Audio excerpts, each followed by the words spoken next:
Hello, welcome again to next generation classes. आज हम start करेंगे कार्डियोवास्कुलर सिस्टम की एनाटॉमी। अगर हम बात करें कार्डियोवास्कुलर सिस्टम एनाटॉमी की, तो कार्डियोवास्कुलर सिस्टम में जो है हमें सबसे पहले कार्डियोवास्कुलर सिस्टम में बात कर लेते हैं क्या क्या जरूरत होती है कार्डियोवास्कुलर सिस्टम में।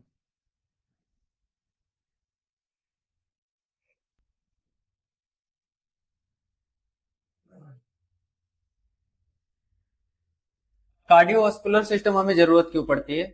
जो यूनिसेलुलर ऑर्गेनिज्म होते हैं उनमें कार्डियोवास्कुलर सिस्टम की कोई जरूरत नहीं पड़ती। मान लीजिए कोई यूनिसेलुलर माइक्रो ऑर्गेनिज्म। अब यूनिसेलुलर माइक्रो ऑर्गेनिज्म में क्या चीजें होती हैं? ये जो इसका जो एक्सक्रीशन है, जो इसका फीडिंग का पैटर्न है, ठीक है, जो न्यूट्रिशन लेने का पैटर्न है, एक ही सेल को लेना है तो इन्वायरमेंट में जितने भी न्यूट्रिएंट पड़े रहते हैं सब क्या करता है, ऑस्मोसिस के थ्रू ले लेता है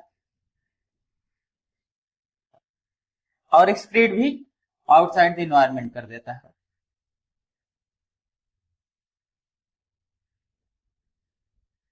लेकिन अगर बात करें हम यहाँ मल्टी सेलुलर ऑर्गेनिज्म की, तो मल्टी सेलुलर ऑर्गेनिज्म में जरूरत क्यों पड़ती है हमें कार्डियोवास्कुलर सिस्टम की या फिर और भी सिस्टम्स की, जैसे कि यहाँ पे लंग्स हो गए, यहाँ पे लंग्स के साथ साथ हमारा जो है यहाँ पे स्टमक हो गया। इन सब की जरूरत, स्पेशलाइज्ड ऑर्गन कहने का मतलब उनकी जरूरत क्यों पड़ती है? तो जैसे अगर लार्ज मान लीजिए कोई लार्ज लार्ज एनिमल या लार्ज यहाँ पे ह्यूमन है तो वहां मल्टी सेलुलर होगा, इसमें ट्रिलियंस ऑफ सेल पाई जाएंगी। तो ट्रिलियंस ऑफ सेल जो होती है उनको न्यूट्रिएंट चाहिए होता है, लेकिन कुछ सेल जो सरफेस पे प्रेजेंट है ये तो न्यूट्रिशन मान लीजिए ले लेंगे किसी तरीके से। अगर इस कॉन्सेप्ट से चले यूनिसेलुलर के कॉन्सेप्ट से, तो ये बाहर के जो सेल्स हैं ये अपना न्यूट्रिशन ले सकते हैं बाहर से, लेकिन कुछ सेल्स जो अंदर होते हैं, अंदर की साइड, अब इन सेल तक न्यूट्रिशन पहुंचेगा ना, ठीक है, तो दे यूज टू डाई, इनमें दिक्कत आने लगेगी। इस वजह से हमें जो है हमारे अंदर क्या पाया जाता है, कार्डियोवास्कुलर सिस्टम में पाया जाता है, ठीक है। तो कार्डियोवास्कुलर सिस्टम का मेन कारण होता है हर सेल तक, जो जिस सेल तक नहीं पहुंच पा रही है चीजें न्यूट्रिएंट, उस सेल तक पहुंचाने के लिए एक स्पेशलाइज्ड सिस्टम यहाँ पे, जिसको हम लोग बोलते हैं कार्डियोवास्कुलर सिस्टम। अब कार्डियोवास्कुलर सिस्टम में अगर हम बात करेंगे तो किन किन चीजों की हमें जरूरत पड़ती है, तो कार्डियोवास्कुलर सिस्टम में जो जरूरत हमें पड़ेगी, मेनली हमें तीन चीजों की जरूरत पड़ती है। तीन चीजों का मतलब क्या है? पहला तो बॉडी में क्या होना चाहिए, ब्लड होना चाहिए। क्या होना चाहिए? ब्लड होना चाहिए। हार्ट होना, हार्ट मतलब पंपिंग ऑर्गन।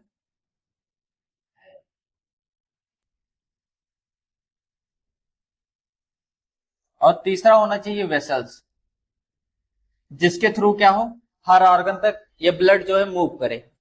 पहला तो पंप करेगा, पंप करने वाला ऑर्गन हार्ट हो जाएगा, और जो मूव करेगा, मूव करने वाला जो फ्लूइड होगा उसको हम लोग बोलेंगे ब्लड, जो हमारी बॉडी में मूव करता है। तीसरा होता है वेसल्स, जिसके थ्रू जिन रास्तों के थ्रू मूव करेगा उसको हम वेसल्स बोलते हैं। और वेसल्स में भी हमें आर्टरीज और वेन देखने को मिलती हैं। ये क्या करती हैं, अलग अलग चीजों में डिवाइड होती हैं। जैसे अगर आर्टरीज की बात करें तो आर्टरीज किसमें डिवाइड होगी, आर्ट्रियोल्स में, फिर देन इसके बाद कैपिलरीज में, वेन्स वेन्यूल्स में, और इसके बाद जो है कैपिलरीज में। तो वेन्स जो होती हैं वापस ले जाती हैं ब्लड को हार्ट की साइड। अगर हार्ट से दूर कोई चीज ले जा रहा है तो उसको हम आर्टरी बोलते हैं, जो हार्ट के पास ब्लड को वापस ले जा रहा है उसको हम वेन्स बोलते हैं। तो यहाँ पे हम बात कर लेते हैं, तो कैपिलरीज के थ्रू जो जिस जो सेल्स हैं दूर की, वहां तक जो है ब्लड जो है न्यूट्रिएंट के साथ पहुंचता है और उनको न्यूट्रिशन प्रोवाइड करता है। जैसे कि न्यूट्रिशन में इंपॉर्टेंट हार्मोन्स हो गए, इंपॉर्टेंट इलेक्ट्रोलाइट्स हो गए, तो ये सब न्यूट्रिएंट क्या है वहां तक पहुंचते हैं। तो वहां तक पहुंचने में किन किन चीजों की जरूरत पड़ती है? एक तो पंपिंग ऑर्गन की, जो पंप करेगा। मान लीजिए ये क्लोज्ड, हम ऐसे बात कर लेते हैं, इसमें कैसे चलेगा।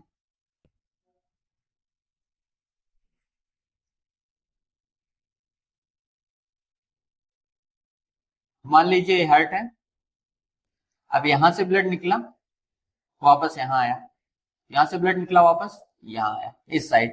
तो यहां से जाने वाला, जो ले जाने वाला इधर है, ये आर्टरीज हो गए इस साइड, अवे फ्रॉम हार्ट ले जा रही है, ये ले जाएंगे ऑक्सीजनेटेड ब्लड, और ये जो होगा इधर डीऑक्सीजनेटेड ब्लड को वापस कैरी करेगा कहा, एट्रियम में, राइट एट्रियम में।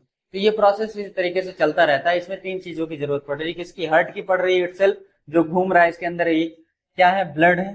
हार्ट के बाद क्या इसमें जरूरत पड़ रही है? ब्लड की, जो फ्लूइड है। और इसके बाद यहाँ पे हार्ट हो गया, ब्लड हो गया। नेक्स्ट इसके बाद हम लोग बात कर लेते हैं यहाँ पे वेसल्स। ये इटसेल्फ क्या है? ये वेसल्स हैं। ये वेसल्स के अंदर ब्लड फ्लो कर रहा है और ये हार्ट पंप कर रहा है। इसी तरीके से हर सेल तक न्यूट्रिएंट पहुंचता है। ये सिंपल सा मैकेनिज्म है जो मल्टी सेलुलर ऑर्गेनिज्म में पाया जाता है। तो इसी वजह से पाया जाता है कि जो डीप इनसाइड सेल्स हैं वहां तक न्यूट्रिशन को पहुंचाया जा सके। और इसके बाद यहाँ पे हम बात कर लेते हैं, यहाँ पे बात कर लेते हैं एक और चीज की जरूरत पड़ती है, वेरी इंपॉर्टेंट। बिना उसके जो है हमारा अगर बात करें तो कार्डियोवास्कुलर सिस्टम में तो ब्लड है वो एक डायरेक्शन में मूव नहीं करेगा। तो ब्लड कैसा होना चाहिए? यूनी डायरेक्शनल, एक डायरेक्शन में मूव करना चाहिए। ऐसा नहीं कि कभी उल्टा मूव करने लग जा रहा है, कभी सीधा फिर उल्टा फिर सीधा, ऐसा नहीं होता है। तो क्या करना है कि एक ही डायरेक्शन में मूव करवाना है हमें। तो एक ही डायरेक्शन में जब मूव करवाना है तो उसके लिए क्या चाहिए? वाल्व्स चाहिए। क्या चाहिए? वाल्व्स। Very important. क्या चाहिए? वाल्व्स। तो वाल्व्स क्या होती हैं? ब्लड को वापस आने से रोकती है। एक बार जब ब्लड आगे की साइड निकल जाता है तो वापस नहीं आ पाता। किसकी वजह से? वहां पे वाल्व्स होती हैं। तो यूनी डायरेक्शन इसको घुमाना है, इसलिए वाल्व्स की भी जरूरत पड़ती है। तो कार्डियोवास्कुलर सिस्टम में ये चार चीजों की जरूरत पड़ेगी: ब्लड, हार्ट, वेसल्स और वाल्व्स। ये चार चीजें हैं। ये चारों चीजें क्या करती हैं? कार्डियोवास्कुलर सिस्टम को चलाती हैं। और कार्डियोवास्कुलर सिस्टम में ये चारों चीजें बहुत ही इंपॉर्टेंट। अब कार्डियोवास्कुलर सिस्टम में अगर सबसे पहले हम बात करें तो सबसे पहले बात करेंगे तो यहाँ पे हार्ट देखने को मिलता है। अब हार्ट की अगर हम बात करें तो हार्ट क्या है? एक पंपिंग ऑर्गन है।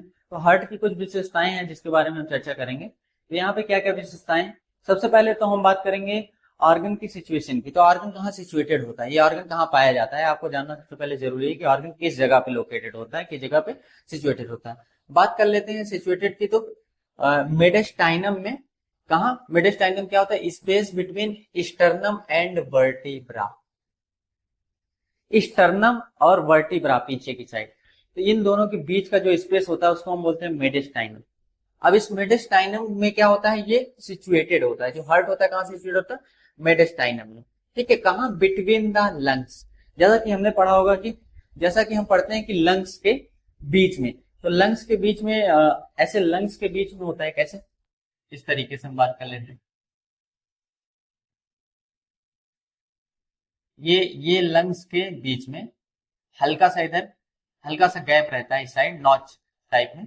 और इसके बाद ये इधर फुल रहता है, तो इधर लोब्स भी कम होते हैं।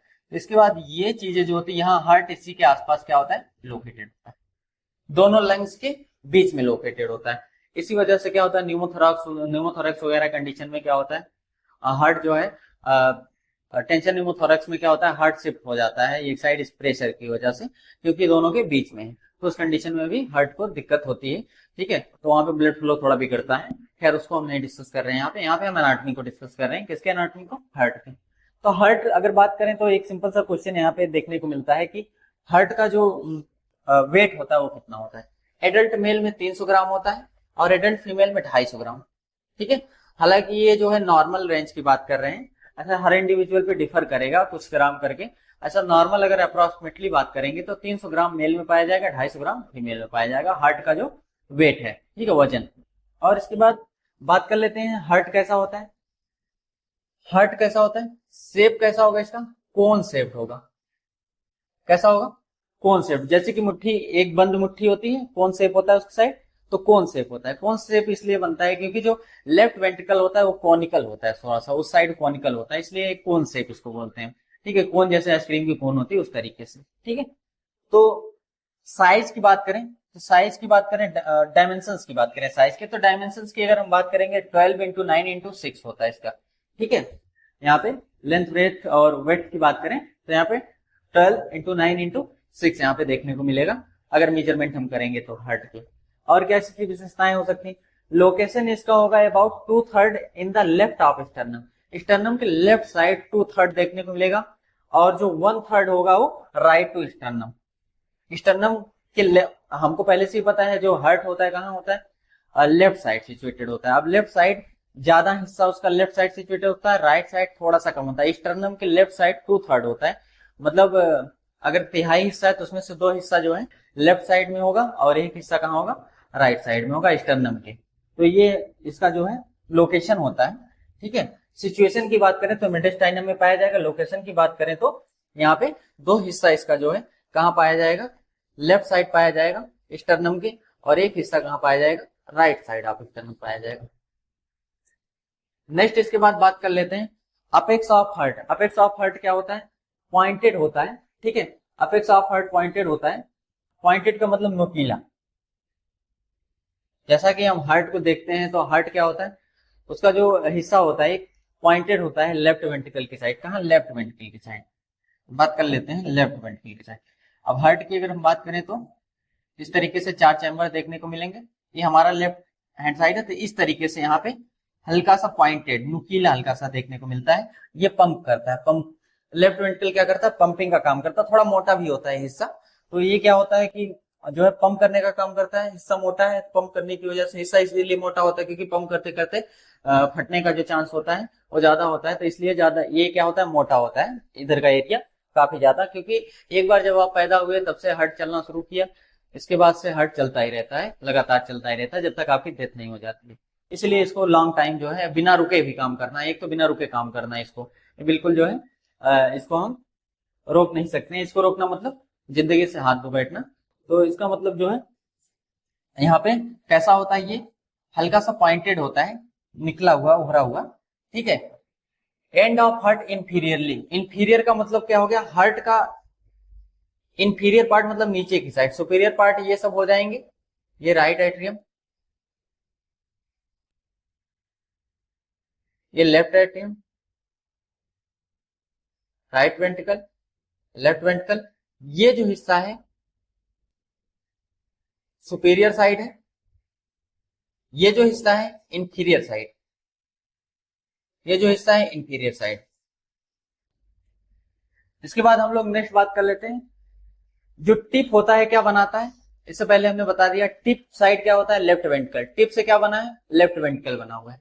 टिप से क्या बना हुआ है, लेफ्ट वेंट्रिकल बना हुआ है। बाकी बाकी रेस्ट जो है डायफ्राम है, ठीक है। बाकी चीजें जो बच रही है नीचे की साइड वो डायफ्राम है। इसके बाद मसल है।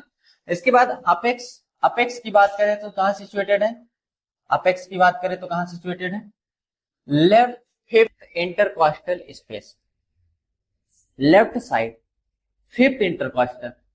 इंटरकॉस्टल स्पेस मतलब जो रिब होगी, पांचवी रिब, उसी के आसपास इसका जो अपेक्स वाला पार्ट होगा वो हमें देखने को मिलेगा। पांचवी जो यहाँ पे रिब्स होगी इंटरकॉस्टल स्पेस में, वहां हमें देखने को मिलेगा। और इंटरकॉस्टल स्पेस में, ठीक है, दो रिब के बीच में इंटरकॉस्टल स्पेस बोलते हैं। या mid clavicular line. Mid clavicular की लाइन क्या हो गया, जो क्लेविकल होता है हमारा, जो क्लेविकल बोन होती है उसके मिड से जब हम लाइन खींचते हैं तो मिड क्लेविकुलर लाइन एक तो होनी चाहिए, और दूसरा जो है फिफ्थ इंटरकॉस्टल स्पेस पे होना चाहिए। जैसे कि हम समझते हैं कैसे,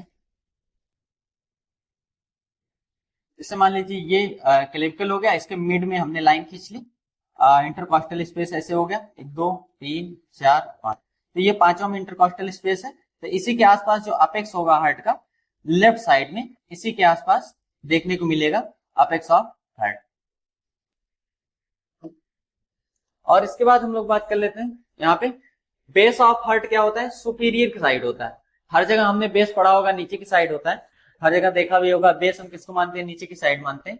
लेकिन यहाँ पे क्या होगा, थोड़ा उल्टा हो जाता है। जो ऊपर एरिया, ऊपर का एरिया है उसको हम बेस बोलते हैं इसको, ठीक है।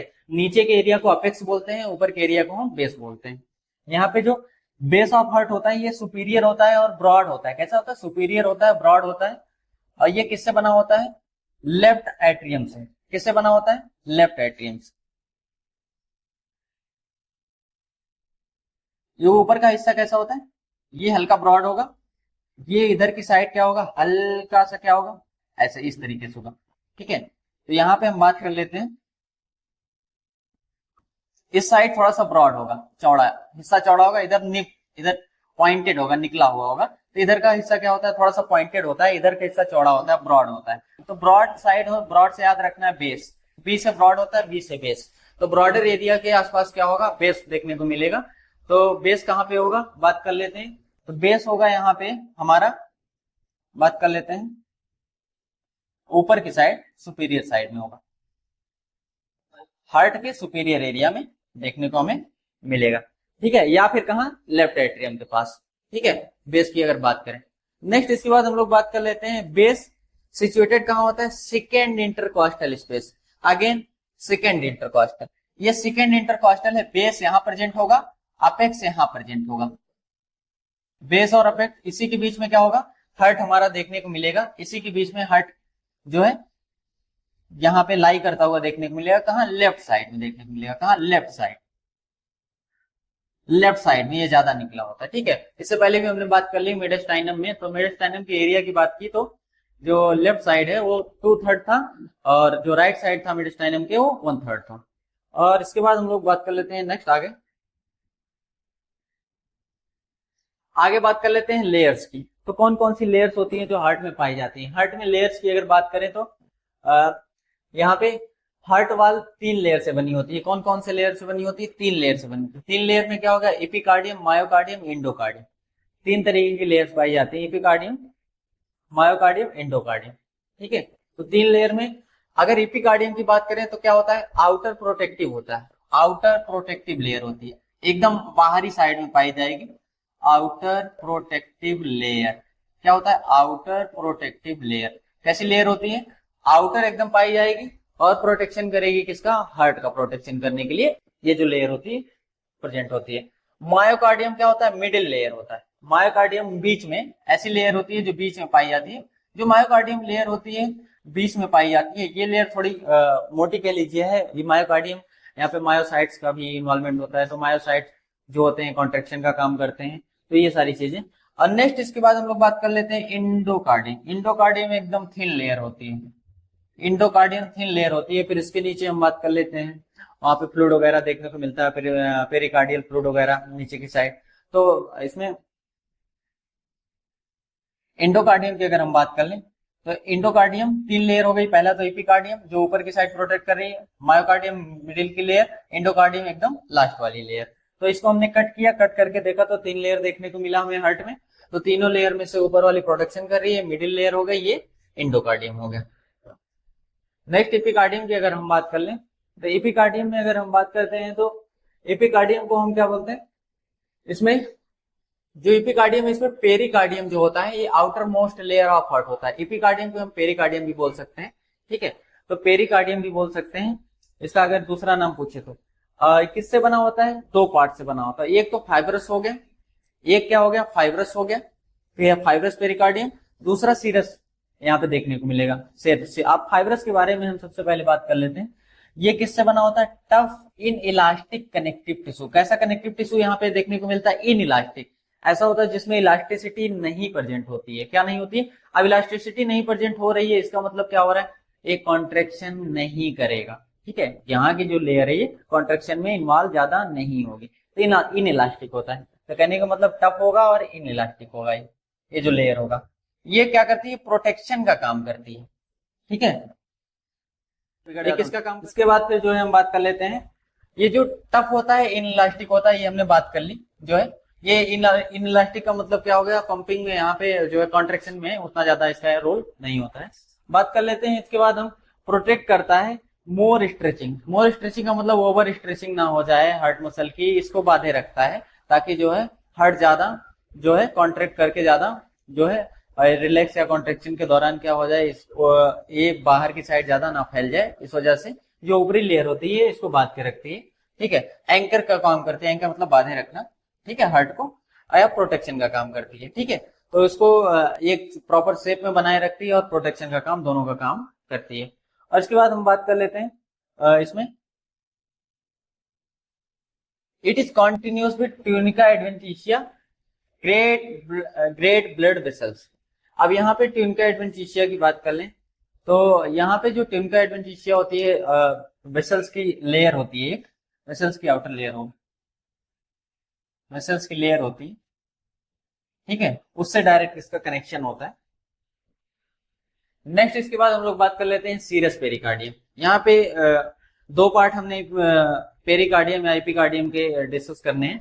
तो पहला इसमें हो गया जो है फाइब्रस, दूसरा हो गया सीरस। सीरस किससे बनता है, double layer of serous membrane. इसके अंदर क्या पाई जाती है, डबल लेयर पाई जाती है। किसकी, सीरस मेम्ब्रेन की डबल लेयर यहाँ पे पाई जाती है। इसमें जो आउटर लेयर होता है इसको हम लोग क्या बोलते हैं, पैराइटल पेरिकार्डियम। क्या बोलते हैं, पैराइटल पेरिकार्डियम। ठीक है, पैराइटल और विसरल पेरिकार्डियम यहाँ पे दो देखने को मिलेगा। एक तो हो गया यहाँ पे पैराइटल पेरिकार्डियम, ये होता है इन, और जो इनर लेयर होती है इसको हम लोग विसरल पेरिकार्डियम बोलते हैं। ठीक है, अब यहाँ पे जो बात कर लेते हैं पैराइटल और विसरल के बीच में, यहाँ पे हमें फ्लूइड देखने को मिलता है। और इसके बाद हम बात कर लेते हैं यहाँ पे विसरल पेरिकार्डियम को हम क्या बोलते हैं, इपिकार्डियम नाम से भी जानते हैं। यहाँ पे अगर क्वेश्चन पूछे तो विसरल पेरिकार्डियम का दूसरा नाम क्या होता है, तो उसका नाम इपिकार्डियम होता है। और इसके बाद हम बात कर लेते हैं इन दोनों लेयर के बीच में जो स्पेस होता है इसको हम लोग बोलते हैं पेरिकार्डियल कैविटी। अब इसी पेरिकार्डियल कैविटी में क्या होता है, पेरिकार्डियल फ्लूइड होता है। यहाँ पे पेरिकार्डियल फ्लूइड होता है, आउटर लेयर में ही क्या पाया जाता है, यहाँ पे हमारा जो है पेरिकार्डियल फ्लूइड पाया जाता है। किसके किसके बीच में, सीरस मेम्ब्रेन में डबल लेयर होती है। अब सीरस मेम्ब्रेन में डबल लेयर, एक होती है विसरल, एक होती है पैराइटल। अब विसरल और पैराइटल के बीच में होती है हमारी यहाँ पे बात कर लेते हैं पेरिकार्डियल कैविटी। उस पेरिकार्डियल कैविटी में क्या होता है, फ्लूइड भरा होता है। उस फ्लूइड को हम बोलते हैं पेरिकार्डियल फ्लूइड। क्या बोलते हैं, पेरिकार्डियल फ्लूइड। इसके नॉर्मल वॉल्यूम की बात करें तो क्वेश्चन यहाँ से आ सकता है। नॉर्मल वॉल्यूम की बात करें तो यहाँ पे 15 से 35 ml, 15 से 35 ml। अब यहाँ पे दिक्कत भी करता है पेरिकार्डियल, यहाँ पे इफ्यूजन देखने को मिलता है कभी कभी, तो पेरिकार्डियल इफ्यूजन देखने को मिलता है, साथ साथ कार्डियोमायोपैथी की कंडीशन में भी यहाँ देखने को मिलता है थोड़ा बहुत चेंजेस। तो यहाँ पे बात कर लेते हैं तो यहाँ पे 60 ml तक ठीक ठाक नॉर्मल चलता है, इससे ऊपर जाता है तो दिक्कत होती है, लेकिन 15 से 35 यहाँ नॉर्मल अगर रेंज देखा जाए तो देखने को मिलता है। पेरिकार्डियल फ्लूइड का क्या काम होता है, फ्रिक्शन को रिड्यूस करना। जिस तरीके से हम लंग्स में पढ़ रहे थे जो है, उसी तरीके से यहाँ पे जो है फ्लूइड क्या करता है, फ्रिक्शन को रिड्यूस करता है। फ्लूइड का काम ही होता है कि दो जगहों पे जो फ्रिक्शन हो रहा है, घर्षण हो रहा है, उसको क्या करना, कम करना।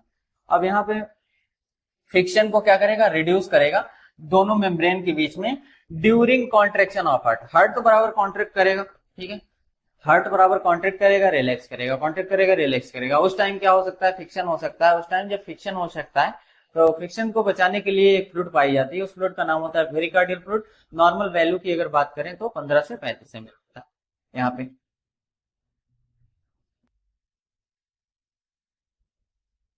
इसके बाद नेक्स्ट हम लोग बात कर लेते हैं जो सीरस मेम्ब्रेन होता है किससे बना होता है, सिंपल स्क्वामस इपिथेलियम। किससे बना होता है, सिंपल स्क्वामस इपिथेलियम। इसको हम किसके नाम से जानते हैं, मीजोथेलियम के नाम से जानते हैं। किसके, मीजोथेलियम के नाम से जानते हैं। और इसके बाद हम बात कर लेते हैं यहाँ पे excessive secretion of pericardial fluid and blood called cardiac tamponade और पेरिकार्डियल एफ्यूजन। अब अगर फ्लूइड का लेवल, पेरिकार्डियल फ्लूइड का लेवल नॉर्मल से ज्यादा बढ़ गया तो दो चीजें यहाँ पे देखने को मिलेंगी, एक तो कार्डियक टेम्पोनेट और दूसरा क्या देखने को मिलेगा, पेरिकार्डियल इफ्यूजन। तो दो कंडीशन यहाँ बनती हुई हमें दिखेंगी, किसकी वजह से, फ्लूइड के बढ़ जाने की वजह से। कौन से फ्लूइड को, कौन से फ्लूइड के बढ़ जाने की वजह से, पेरिकार्डियल फ्लूइड की वजह से। ठीक है, पेरिकार्डियल फ्लूइड कहाँ पाया जा रहा है, डबल लेयर मेम्ब्रेन में। डबल लेयर मेम्ब्रेन कौन सा, सीरस मेम्ब्रेन में, तो उसके बीच में पाया जा रहा है। ठीक है, प्लूरल कैविटी में। इसके बाद कार्डियक टेम्पोनेट क्या है, एक सीरियस कंडीशन है जो क्या करता है, हार्ट को कंप्रेस करता है। हार्ट को क्या करता है, कंप्रेस करने का काम करता है। नेक्स्ट इसके बाद बात कर लेते हैं यहाँ पे removing of excess pericardial fluid from pericardium cavity. इससे क्या होगा, कंडीशन को हम बोलेंगे, कंडीशन नहीं एक प्रोसीजर है, सॉरी यहाँ कंडीशन नहीं एक प्रोसीजर होता है। इस प्रोसीजर में काफी चीजें ध्यान रखनी होती है, नीडल कितने गॉज की लेनी है, फिर इसके बाद लोकेशन क्या रखना है, एंगल क्या रखना है, कितना ml निकालना है, किस तरीके से फिर उसकी ड्रेसिंग करनी है, ये सारे प्रोसीजर हम बाद में पढ़ेंगे, बाद में डिस्कस करेंगे। लेकिन अभी हमें समझना है यहाँ पे पेरिकार्डियल सिंथेसिस एक ऐसा प्रोसीजर होता है जब कभी हमारे प्लूरल कैविटी में क्या देखने, हमें पेरिकार्डियल जो कैविटी है उसमें हमें क्या देखने को मिल रहा है, फ्लूइड जो है यहाँ पे, जो फ्लूइड जो है ज्यादा हो जा रहा है, एक्सेस अमाउंट में हो जा रहा है पेरिकार्डियल फ्लूइड, तो उसको निकालने के लिए जो प्रोसीजर किया जाता है उसको हम लोग बोलते हैं पेरिकार्डियो सिंथेसिस। नेक्स्ट हम लोग बात कर लेते हैं मिडिल लेयर की। तो मिडिल लेयर को हम लोग क्या बोलते हैं, मायोकार्डियम। क्या बोलते हैं, मायोकार्डियम, पहले डिस्कस कर लिया हमने। Middle layer the wall of heart composed of cardiac muscle. इसके अंदर क्या पाया जाता है, कार्डियक मसल, कार्डियक मसल। अब कार्डियक मसल किसके लिए रिस्पॉन्सिबल होते हैं, कॉन्ट्रैक्शन के लिए। किसके लिए, कॉन्ट्रैक्शन के लिए। हार्ट को पंप करवाने में कौन हेल्प करता है? Middle layer. मिडिल लेयर में क्या पाया जाता है? कार्डियक मसल पाया जाता है। ये क्या बनाते हैं? Main bulk of heart. Heart में ज्यादा से ज्यादा अमाउंट में क्या पाया जाएगा? मिडिल लेयर में जो कार्डियक मसल हैं वो पाई जाएंगी लगभग 95%। कितना? Approximately 95% total of heart wall. ठीक है। हार्ट वॉल में जितनी भी चीजें हैं, जितनी भी चीजें मिल के बनी हैं, उसमें से 95% हिस्सा किसका है? मिडिल लेयर का है, मायोकार्डियम का। इसके बाद इस इस लेयर की बात करें तो इससे पहले हमने बता दिया पंपिंग एक्शन के लिए, हार्ट के पंपिंग एक्शन के लिए जिम्मेवार होता है। ये किसके लिए जिम्मेवार होगा? पंपिंग एक्शन के लिए होगा। ठीक है। और इसके बाद हम लोग बात कर लेते हैं muscle of heart are involuntary and striated in nature. बचपन से पढ़ते आ रहे हैं, बचपन से कहने का मतलब जो है 9, 10, 11, 12। तो क्या होता है? इनवॉलेंट्री कंट्रोल था, क्योंकि एक बार ये चल पड़ा तो फिर रुकना नहीं है। इसको रुकना है तो मतलब सांसें रुक जानी, खत्म हो जाएगा इंसान। इनवॉलेंट्री पे हमारा कोई कंट्रोल नहीं। क्या हम हार्ट मसल को रोक सकते हैं अपने मन से? नहीं। सांस को थोड़ी देर रोक भी सकते हैं, लेकिन मन इसको नहीं रोक सकते हैं। तो क्या है? इनवॉलेंट्री है।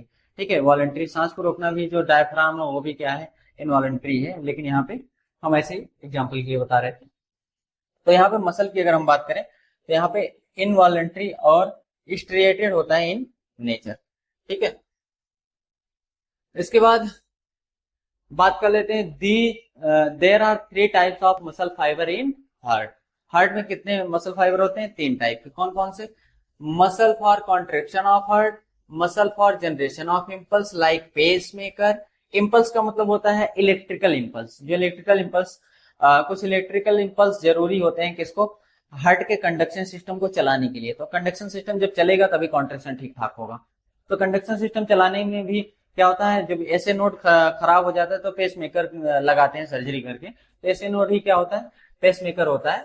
ठीक है। तो पेस मेकर को हम पी सेल्स के नाम से भी जानते हैं। किसके नाम से? पी सेल के नाम से भी जानते हैं। मसल जो है कंडक्शन ऑफ इम्पल्स, यहाँ पे क्या क्या चीजें? SA node, AV node, bundle of Purkinje fibre, ये 4 चीजें हमें देखने को मिलती हैं। जो हम कंडक्शन सिस्टम पढ़ेंगे तो उसमें हम डिटेल में पढ़ेंगे हर नोड का कितना काम होता है और किस तरीके से कितना नोड कितना % कॉन्ट्रीब्यूशन करता है इलेक्ट्रिकल इम्पल्स में।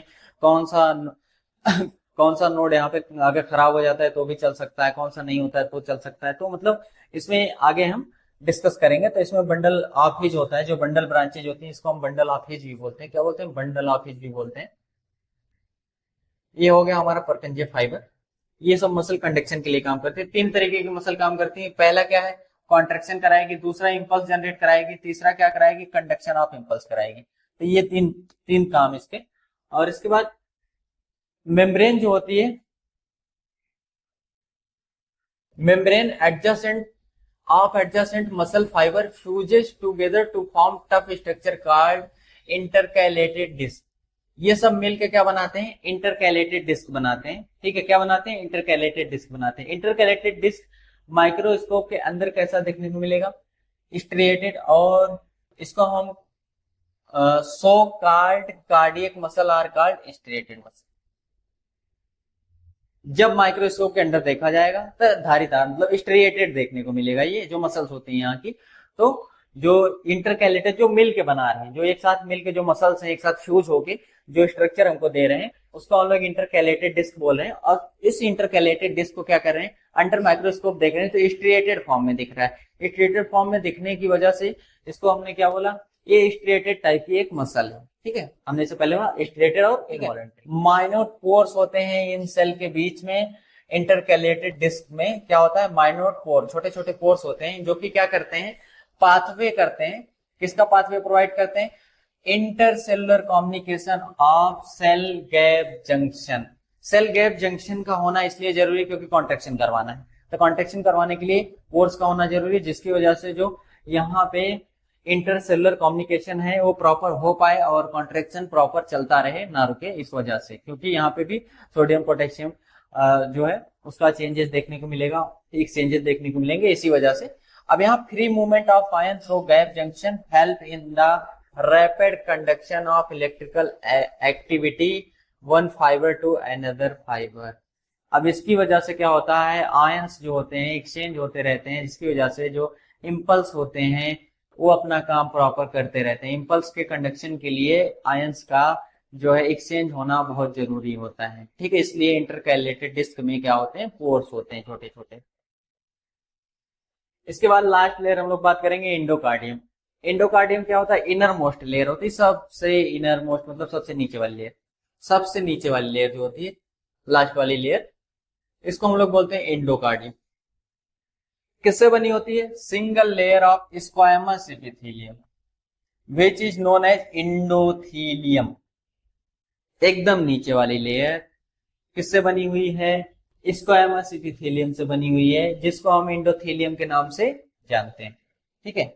It provide a smooth lining of chambers of heart. Heart का जो चैम्बर्स है, इसको क्या करता है? स्मूथ लाइनिंग प्रोवाइड करता है। ये जो चैम्बर्स हैं, इसमें स्मूथ लाइनिंग जो होती है, कौन प्रोवाइड कर रहा है? यहाँ पे जो लेयर्स है, कौन सी लेयर है? लास्ट लेयर, जिसको हम लोग क्या बोल रहे हैं? इंडोकार्डियम। इंडोकार्डियम लेयर क्या कर रही है? यहाँ पे इंडोकार्डियम लेयर क्या कर रही है? स्मूथ लाइनिंग चैम्बर को दे रही है। क्या दे रही है? स्मूथ लाइनिंग दे रही है चैम्बर को। ठीक है। क्या कर रही है? फ्रिक्शन क्या कर रही है? जब स्मूथ होगा तो क्या होगा? फ्रिक्शन से बचेगा। यहाँ पे जितने भी घर्षण होने हैं, फ्रिक्शन होने हैं ब्लड के द्वारा, वो नहीं होगा। अगर फ्रिक्शन होगा तो फ्रिक्शन होने से क्या देखने को मिलेगा? वहां पे हर्ट का मतलब वहां पे जो लेयर्स होती है वो डैमेज हो सकती है, मतलब वॉल्स जो अंदर की जो चैम्बर्स हैं, वहां के जो मसल्स हैं वहां की डैमेज हो सकती है। इसलिए क्या होता है? ये स्मूथ लाइनिंग चैम्बर्स को प्रोवाइड करता है जो इंडोकार्डियम लेयर है। ठीक है। ब्लड और हार्ट वाल के बीच में फ्रिक्शन को क्या करता है? कम करता है, जिससे क्या हो जाए? जो लेयर्स हैं वो ठीक ठाक कंडीशन में बनी रहे, कोई कंडीशन एराइज ना हो, मेडिकल कंडीशन। इसके बाद नेक्स्ट बात करेंगे चैम्बर्स ऑफ हार्ट। अगर हम बात करें यहाँ पे चैम्बर्स ऑफ हार्ट की,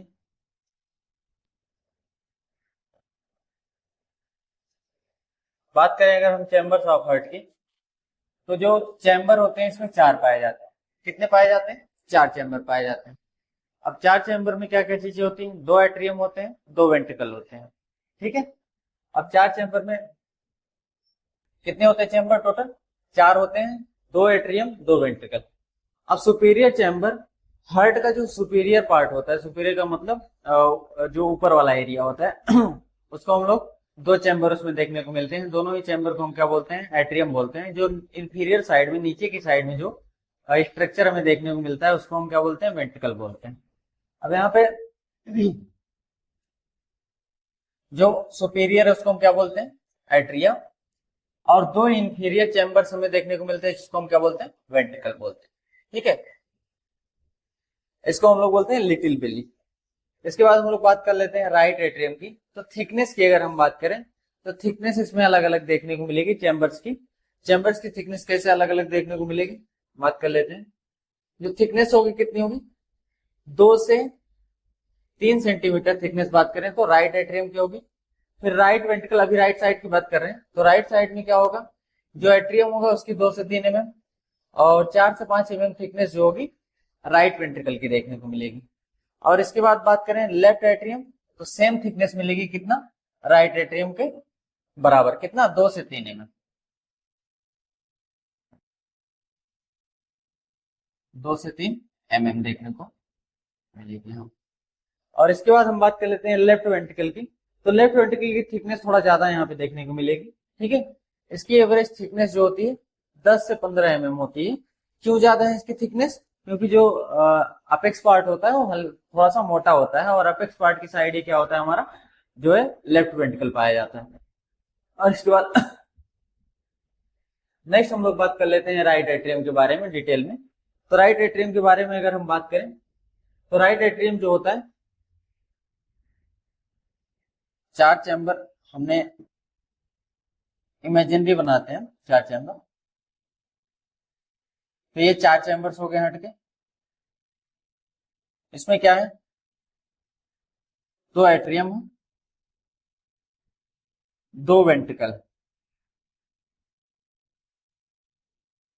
एट्रियम है सुपीरियर साइड, वेंट्रिकल है इंफीरियर साइड। ये हमारा हो गया राइट एट्रियम। ये नीचे की साइड हो गया वेंट्रिकल। ये दोनों नीचे हैं, इधर लेफ्ट वेंट्रिकल हो जाएगा, इधर राइट वेंट्रिकल हो जाएगा। ये राइट साइड का एरिया है, ये लेफ्ट साइड का एरिया है। अब यहाँ पे लेफ्ट एट्रियम हो जाएगा। तो यहाँ पे कितने हो गए टोटल हमारे? 4 चैम्बर्स हो गए। कितने हो गए? 4 चैम्बर्स। अब इन चारों चैम्बर्स की अगर बात करें तो ये जो रिसीव करता है, एक तो ये 3 जगह से ब्लड रिसीव करेगा, superior vena cava, inferior vena cava plus coronary sinuses. कहां कहां से? Superior vena cava,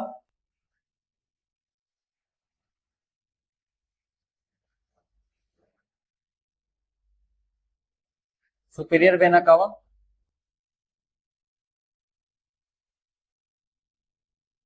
inferior vena cava, next coronary sinuses.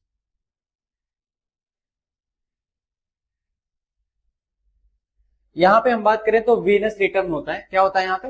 Venous return होता है। तो जो राइट एट्रियम है यहाँ पे कैसा ब्लड आएगा? डीऑक्सीजनेटेड। कैसा आएगा? डीऑक्सीजनेटेड।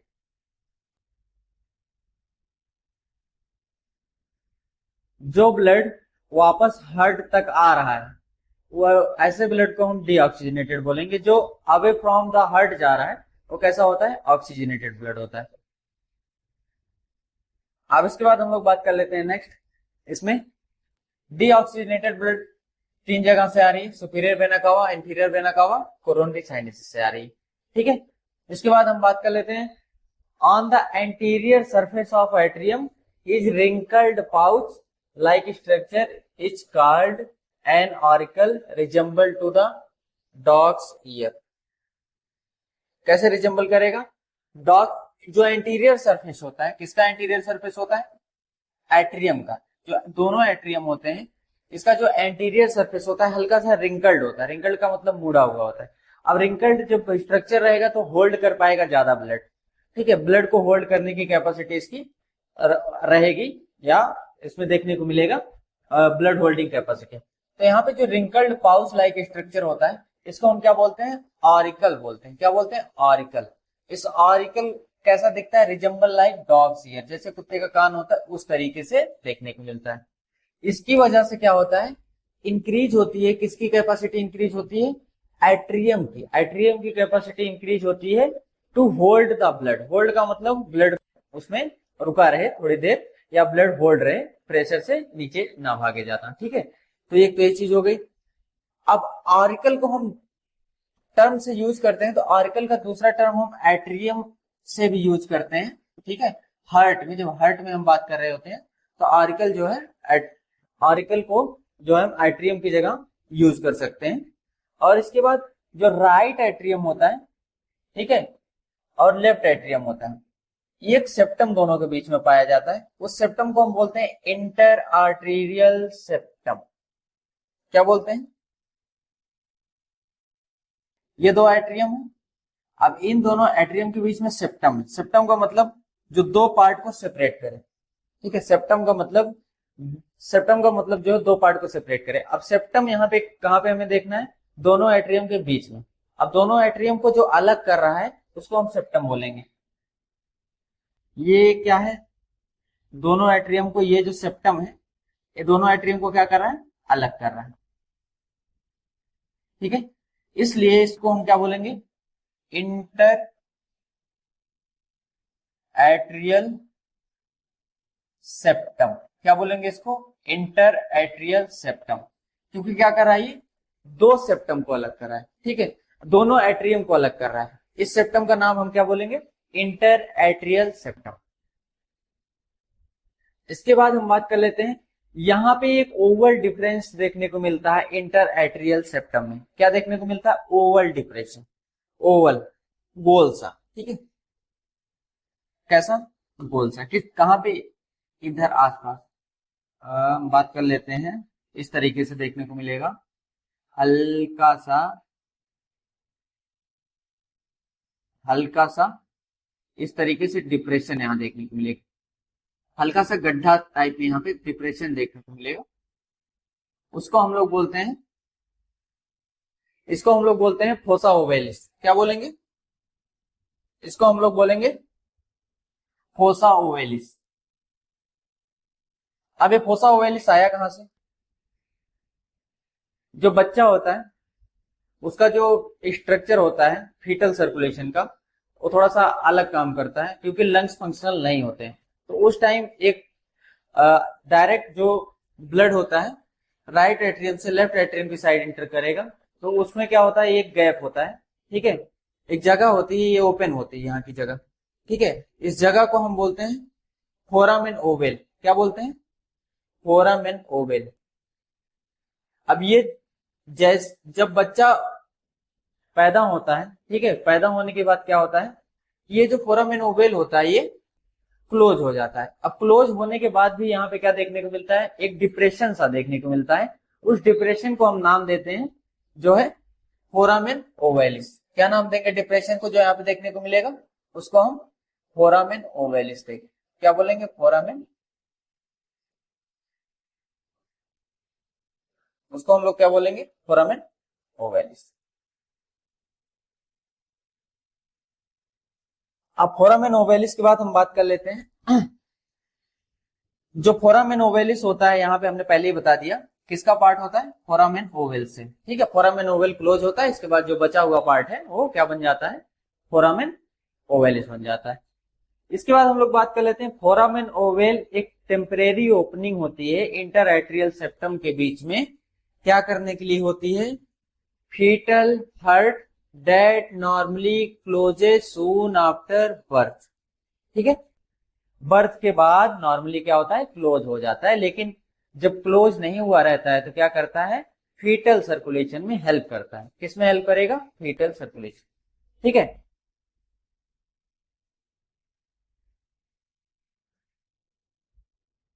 नेक्स्ट इसके बाद हम लोग बात कर लेते हैं सेकंड, राइट वेंट्रिकल के बारे में।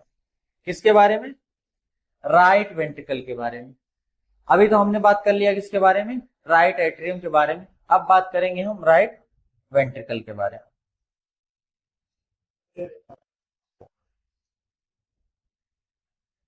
अब हम बात करेंगे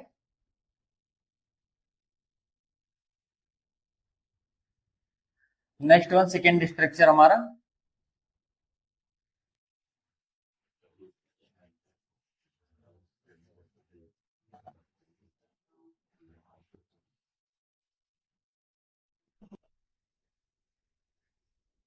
सेकेंड स्ट्रक्चर को हम बात करेंगे राइट वेंट्रिकल के बारे में। अब बात कर लेते हैं राइट वेंट्रिकल के बारे में। तो राइट वेंट्रिकल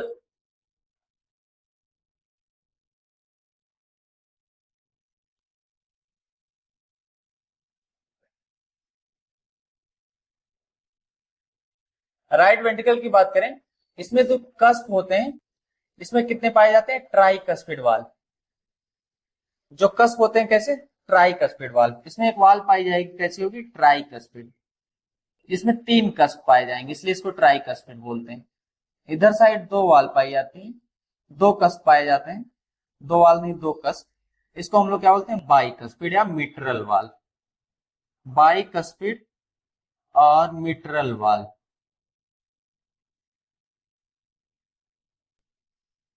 ये क्या होता है? Try cuspid valve.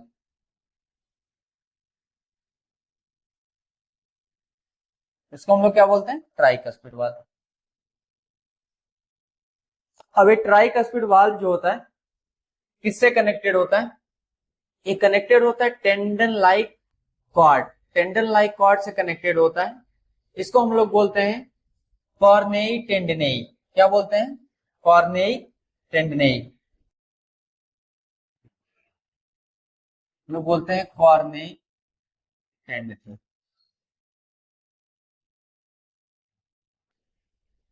अब ये जो कॉर्नेई टेंडनेई होता है किससे कनेक्टेड होता है? Papillary muscle. इसमें क्या पाई जाती है? Papillary muscle. अब इसी पैपिलरी मसल की वजह से क्लोज होता है और ओपन होता है। ये जो वाल्व होती हैं पैपिलरी मसल की वजह से क्या होती हैं? क्लोज और ओपन होती हैं, ठीक है। कॉन्ट्रेक्शन और रिलैक्सेशन जो पैपिलरी मसल में आता है उसी की वजह से क्या करती हैं? ओपन होती हैं वाल्व और क्लोज होती हैं, जैसा कि हम देख सकते हैं इसमें। इसमें अगर हम बात करें तो ये जो है एरिया कॉर्डेई टेंडनेई, यह कॉर्डेई टेंडनेई जो स्ट्रक्चर है, इस स्ट्रक्चर को कौन कोऑर्डिनेट टेंडिनेट स्ट्रक्चर को कौन यहाँ पे पकड़ के रखा है? जो मसल है उसका नाम है पैपिलरी मसल, उसको हम लोग क्या बोलते हैं? Papillary muscle. अब ये जो पैपिलरी मसल है क्या करती है? कॉन्ट्रैक्शन करती है और रिलैक्सेशन करती है। पैपिलरी मसल कॉन्ट्रैक्शन रिलैक्सेशन करती है, वाल्व ओपन होता है इसी की वजह से, वाल्व इसी की वजह से बंद होता है। ठीक है, तो ये जो कॉर्डेट टेंडन है ये इसी की वजह से क्या होता है? एक किससे अटैच होता है? मसल से। उस मसल का नाम है पैपिलरी मसल, और उसी मसल के रिलैक्सेशन और कॉन्ट्रैक्शन की वजह से जो यहाँ पे वाल्व लगी होती है हार्ट में वो बंद होती हैं और ओपन होती हैं। इसके बाद हम लोग बात कर लेते हैं यहाँ पे जो राइट वेंट्रिकल होता है और लेफ्ट वेंट्रिकल, दोनों के बीच में एक सेप्टम पाया जाता है। उस सेप्टम का नाम क्या होता है? Interventricular septum. इससे पहले हमने बात कर लिया था किसका? ये यहां पे जो सेप्टम था इसको हम लोग बोल रहे थे inter atrial septum. Inter atrial septum. अब नीचे की साइड जो दोनों वेंट्रिकल को सेपरेट कर रहा है इस सेप्टम को हम बोलेंगे इंटरवेंट्रिकुलर सेप्टम। इंटरवेंट्रिकुलर सेप्टम क्या बोलेंगे इसको हम? Interventricular septum.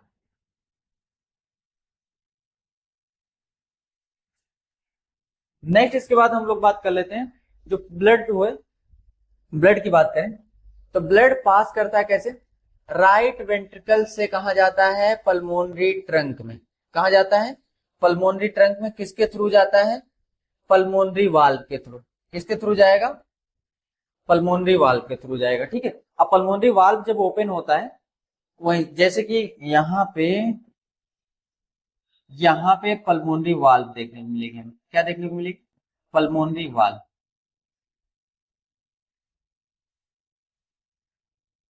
ये है पल्मोनरी आर्टरी।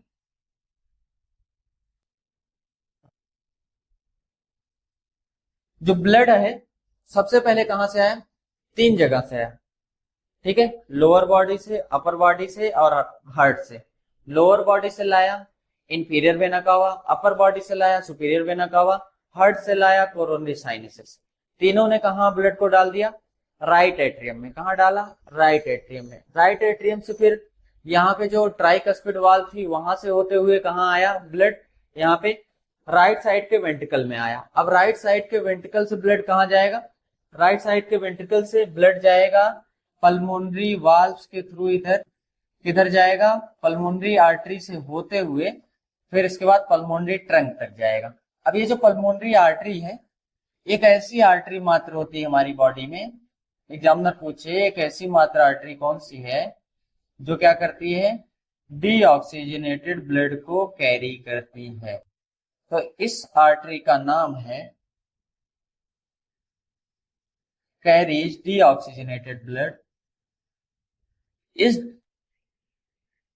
इस आर्टरी का नाम है पल्मोनरी आर्टरी।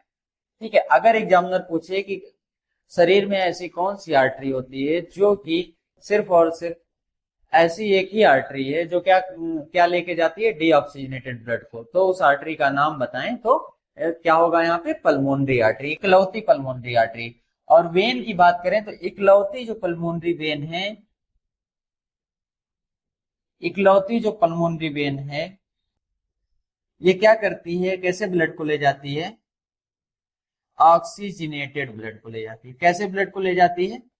ऑक्सीजनेटेड ब्लड को ले जाती है। ठीक है, कैसे ब्लड को ले जाती है? Oxygenated blood. तो यहाँ पे ये कॉन्सेप्ट तो क्लियर हो गया होगा। नेक्स्ट इसके बाद हम लोग बात कर लेते हैं पल्मोनरी ट्रंक और artery carry deoxygenated blood from right ventricle to lungs for oxygenation. जाहिर सी बात है जो लेफ्ट साइड का पार्ट है, ठीक है, उसमें बात करें तो ऑक्सीजनेटेड ही ब्लड होगा। जो राइट साइड का है वो डीऑक्सीजनेटेड ब्लड है। तो राइट साइड जब डीऑक्सीजनेटेड ब्लड है जाहिर सी बात है वहां से जब ब्लड जाएगा लंग्स के पास तक तो ऑक्सीजन को ही कैरी करने जाएगा। तो जो जहां राइट साइड के वेंट्रिकल से ब्लड पास करेगा लंग्स तक तो वहां से क्या उठाएगा? ऑक्सीजन। तो ऑक्सीजनेशन के लिए ब्लड क्या कहा जाता है? जो है राइट साइड के वेंट्रिकल से उधर लंग्स की तरफ जाता है। इसके बाद जो पल्मोनरी ट्रंक है या आर्टरी है, पल्मोनरी ट्रंक या पल्मोनरी आर्टरी एक मात्र ऐसी आर्टरी है जो कि कैसा ब्लड को कैरी करती है, डीऑक्सीजनेटेड ब्लड को। ये हमने ऑलरेडी डिस्कस कर लिया। नेक्स्ट इसके बाद हम लोग तीसरा बात करते हैं।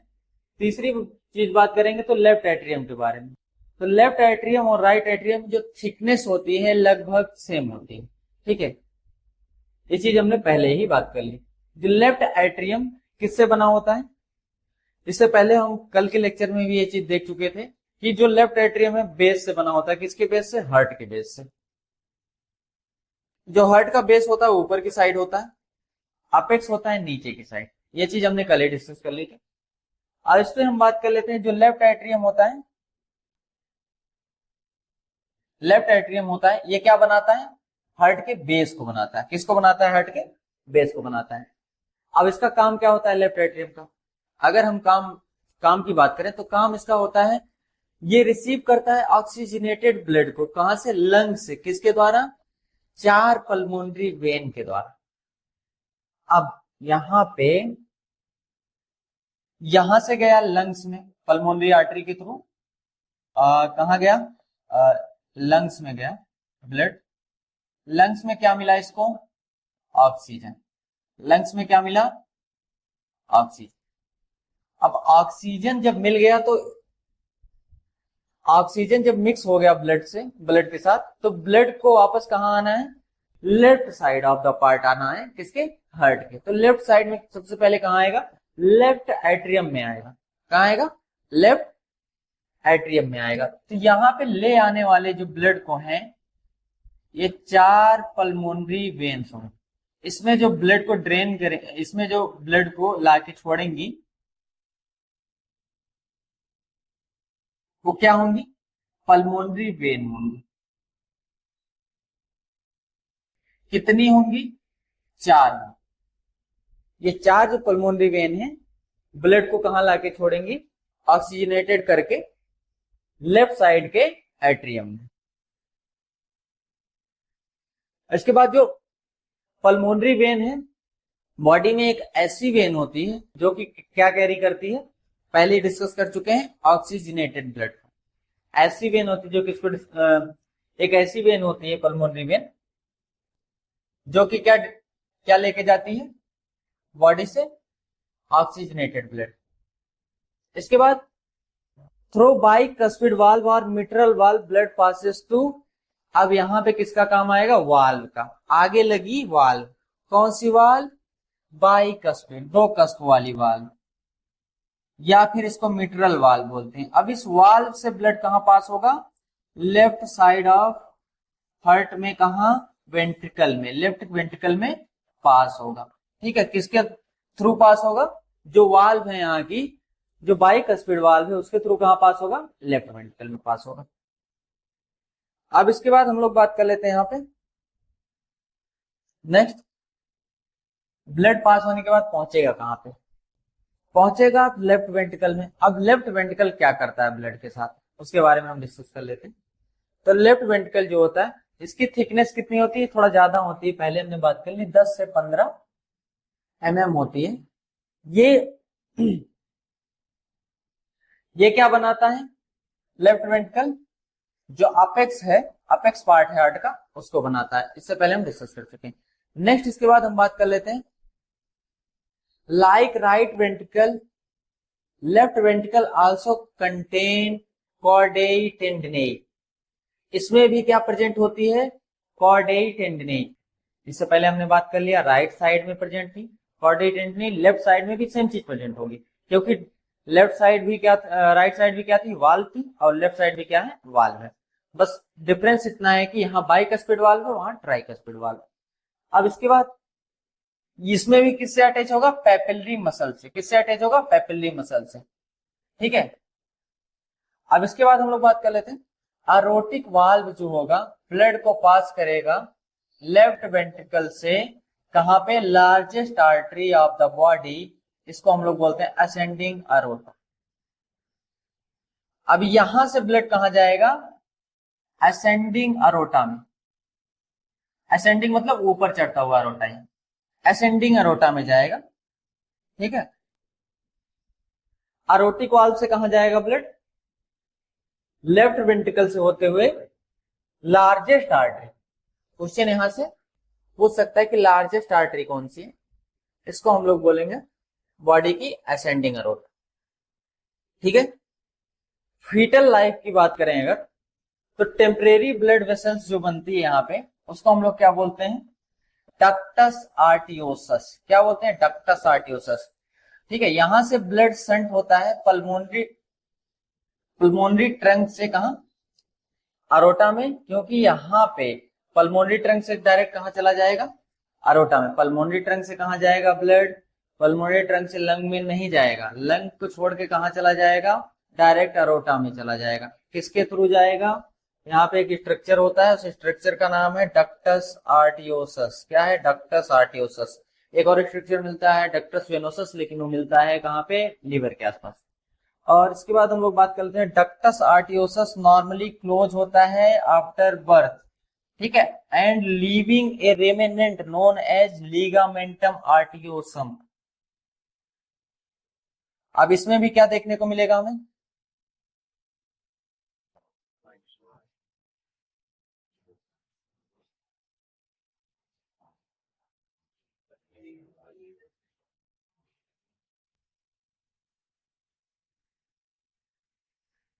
डक्टस आर्टियोसस ये जब क्लोज होता है बर्थ के बाद, तो एक चीज यहाँ पे बचती है, उसका नाम क्या पड़ जाता है? लिगामेंटम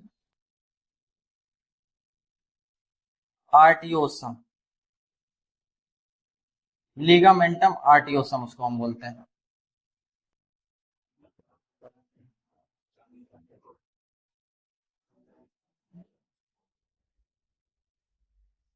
नेक्स्ट इसके बाद हम लोग बात कर लेते हैं थिकनेस ऑफ मायोकार्डियम। बात कर लेते हैं हम लोग थिकनेस ऑफ मायोकार्डियम।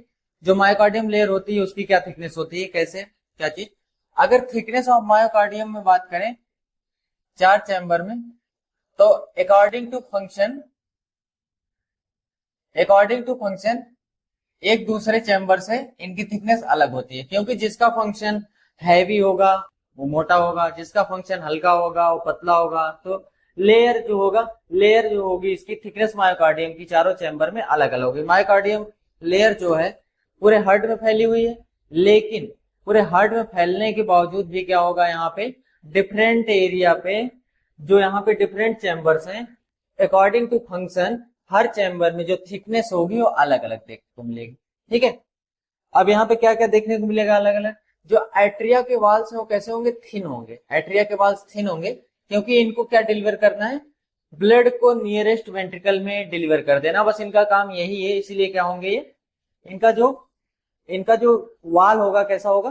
थिन होगा। ठीक है, तो एट्रियम की साइड पे मायोकार्डियम लेयर कैसी मिलेगी? थिन मिलेगी, क्योंकि इसको क्या करना है? ब्लड को अंदर की साइड ब्लड को क्या करना है? नियर बाई वेंट्रिकल तक पहुंचा देना, बस इतना काम है इसका।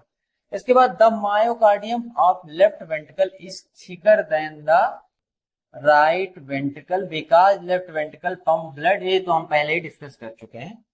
ठीक है, पहले डिस्कस क्या कर चुके हैं कि जिसपे हार्ट लोड, जिसपे जो है काम करने का लोड ज्यादा होगा, तो उसके सबसे ज्यादा डैमेज होने के चांस होंगे, सबसे ज्यादा फटने के चांस होंगे, सबसे ज्यादा दिक्कत आने के चांस होंगे। इसलिए जो पंपिंग साइड है, जो पंप करता है, कौन पंप करता है? जो पंप करता है स्ट्रोक वॉल्यूम जो मेंटेन करता है, जो कार्डियक आउटपुट मेंटेन करता है, जो पंप करता है, वो जो लेफ्ट वेंट्रिकल साइड है, उस एरिया को क्या करना पड़ता है? ज्यादा काम करना पड़ता है। तो जो वेंट्रिकल होता है, राइट वेंट्रिकल से ज्यादा मोटा कौन सा वेंट्रिकल होता है? Left ventricle. क्योंकि क्या मोटा होना जरूरी है? क्योंकि उसको बराबर पंप करते रहना है, क्योंकि उसका वर्कलोड थोड़ा ज्यादा है।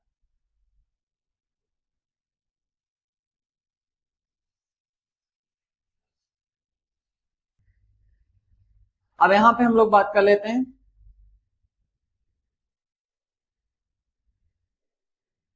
यहाँ पे इससे पहले हम लोग बात कर लेते हैं, क्या चीज कर लेते हैं, छोटा सा इसको देख लेते हैं हमने क्या क्या पढ़ा इसमें।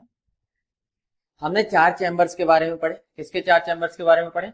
हार्ट के। तो हार्ट के 4 चैम्बर होते हैं, 2 एट्रियम होते हैं, 2 वेंट्रिकल होते हैं, ठीक है। अब इसमें जो अपर साइड होता है, बात कर लेते हैं। 2 साइड होंगे, एक सुपीरियर साइड होगा, एक इंफीरियर साइड होगा। जो सुपीरियर साइड होगा इसको हम लोग बोलेंगे एट्रियम। सुपीरियर साइड होगा इसको हमने क्या बोला? एट्रियम बोला। नीचे की साइड है इसको हमने क्या बोला? वेंट्रिकल। इंफीरियर साइड में हमने क्या बोला? वेंट्रिकल बोला। अब इंफीरियर साइड में वेंट्रिकल और सुपीरियर साइड में एट्रियम, ये जो हो गया पार्ट राइट साइड हो गया, ये जो पार्ट हो गया लेफ्ट साइड हो गया। अब इसमें क्या चीजें और देखने को मिलेंगी इस स्ट्रक्चर में? इस स्ट्रक्चर की बात कर लें तो इसमें वाल्व देखने को मिलेंगे। इधर ट्राइकस्पिड वाल्व देखने को मिलेगा। क्या देखने को मिलेगा? Tricuspid valve. इधर देखने को मिलेगा बाइकस्पिड वाल्व या फिर मिट्रल वाल्व। बाइकस्पिड वाल्व या फिर यहाँ पे मिट्रल वाल्व। यहाँ पे एक हल्का सा गड्ढा देखने को मिलेगा, इसको हम लोग बोलेंगे फोसा ओवेलिस।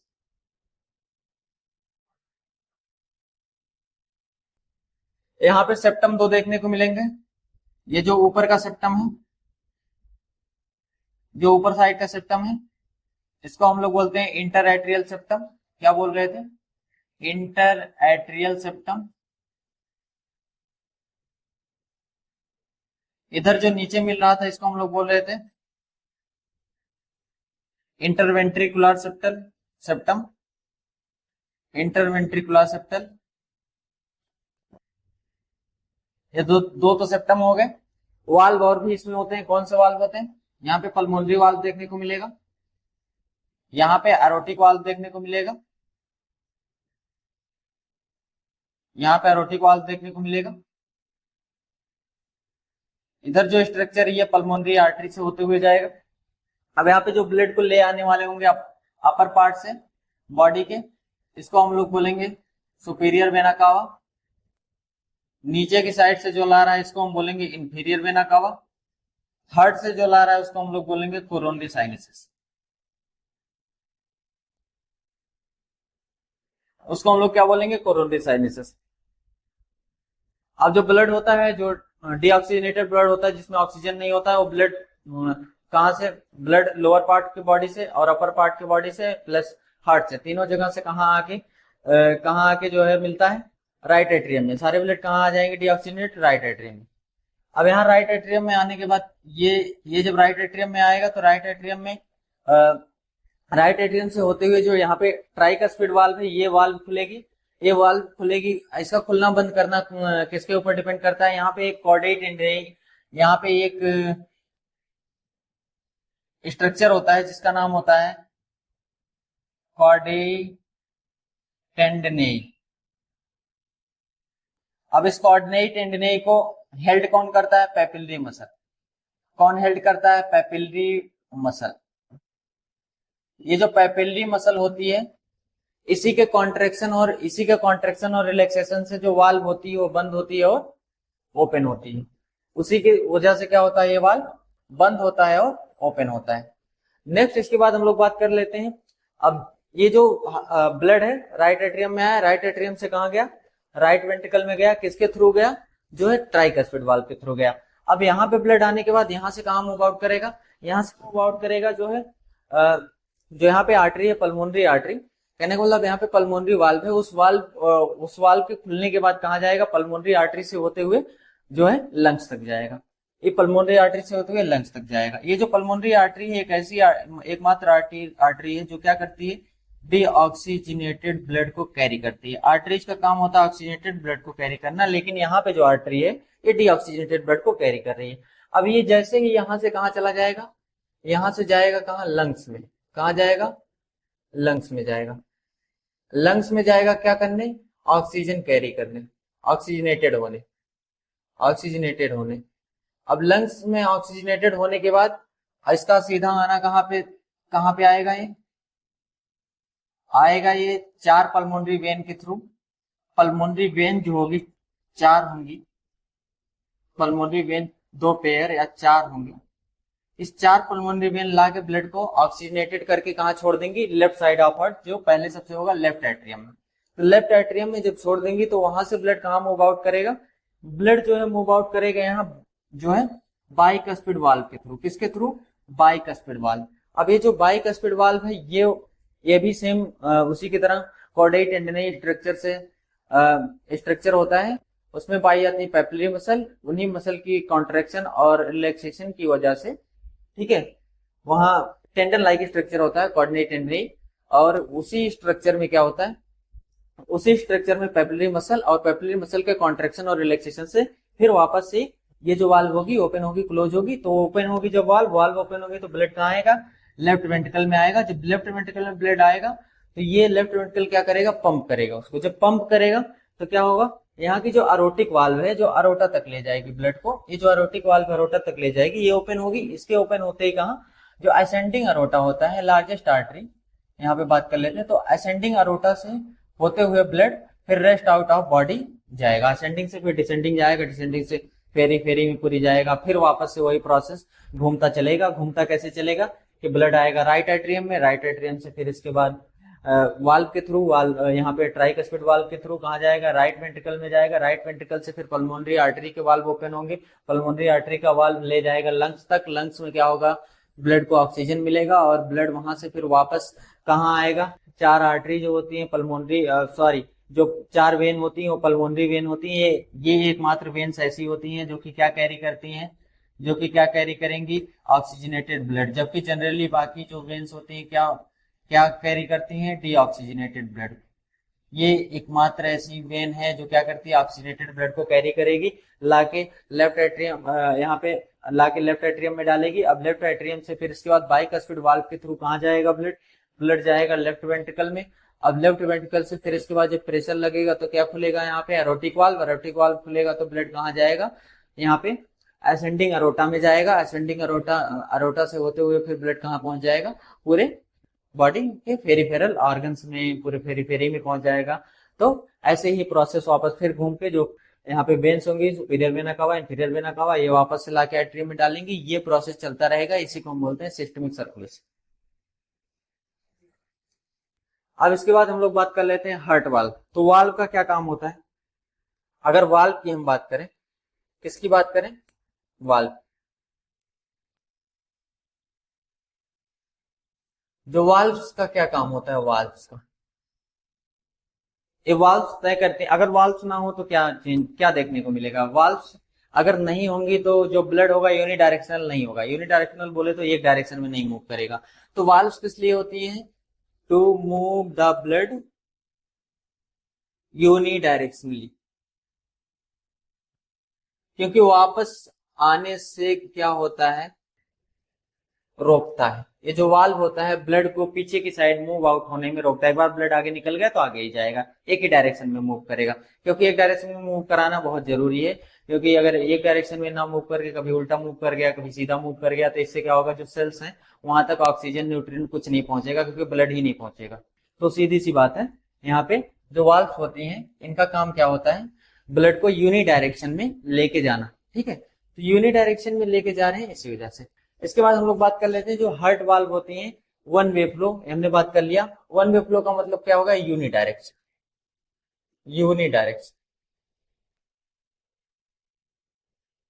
तो बैक फ्लो को रोकती है यूनि डायरेक्शनल। यहाँ पे एक्सेप्ट मिट्रल वाल्व, इसमें दो कस्प होते हैं, बाकी सारे वाल्व में कितने कस्प होते हैं? तीन कस्प होते हैं। ये ध्यान रखने वाली बात है कि ऐसी कौन सी वाल्व है जिसमें दो कस्प होते हैं, उसका नाम है मिट्रल वाल्व। बाकी जो सारे हैं सब में क्या है? थ्री कस्प है। अब इसके बाद जो वाल्व होती हैं किससे कंपोज होती हैं? डेंस कनेक्टिव टिश्यू से कंपोज होती हैं। और कवर्ड किससे होती हैं? एंडोकार्डियम से। एंडोकार्डियम से कवर्ड होंगी और जो कंपोज किससे होंगी? Dense connective tissue. टिश्यू कैसा होगा? डेंस होगा। ठीक है, डेंस कनेक्टिव टिश्यू से। इसके बाद there is no valve at the junction of vena cava और राइट एट्रियम। ध्यान रखने वाली बात क्या है? यहाँ पे जो जंक्शन होता है, ठीक है, जो किसका जंक्शन होता है, वेना कावा और राइट एट्रियम का जो जंक्शन है। जो वेना कावा और राइट एट्रियम दोनों क्या करते हैं, वेना कावा लेके ब्लड को आके कहाँ छोड़ता है, राइट एट्रियम में, वहां कोई वाल्व नहीं होता है, वहां कोई वाल्व प्रेजेंट नहीं होता है, तो ये चीज ध्यान रखने वाली बात है। या फिर पल्मोनरी वेन या फिर राइट एट्रियम के बीच में कोई वाल्व नहीं होता। तो दो जगह वाल्व नहीं होते हैं, कहाँ कहाँ वाल्व नहीं होते, एक तो वेना कावा और राइट एट्रियम के बीच में कोई वाल्व नहीं होता है, दूसरा जो है यहाँ पे पल्मोनरी वेन और लेफ्ट एट्रियम के बीच में कोई वाल्व नहीं होता है, ये हमने अभी अभी डिस्कस किया। और इसके बाद यहाँ पे चार वाल्व होती हैं हार्ट में। कितनी वाल्व होती हैं हार्ट में, चार टाइप की वाल्व देखने को मिलती हैं, जो कि हमने पढ़ लिया, tricuspid, bicuspid, pulmonary valve, aortic valve, ये चार टाइप की वाल्व में देखने को मिलती हैं। यहाँ पे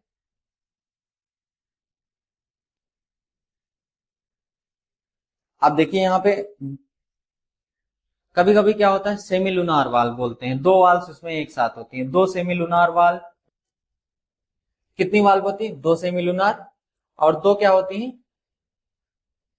एट्रियोवेंट्रिकुलर वाल्व होती हैं। तो दो सेमी लूनार वाल्व की बात कर लें तो इसमें एरोटिक वाल्व होगा, पल्मोनरी वाल्व होगा, ठीक है।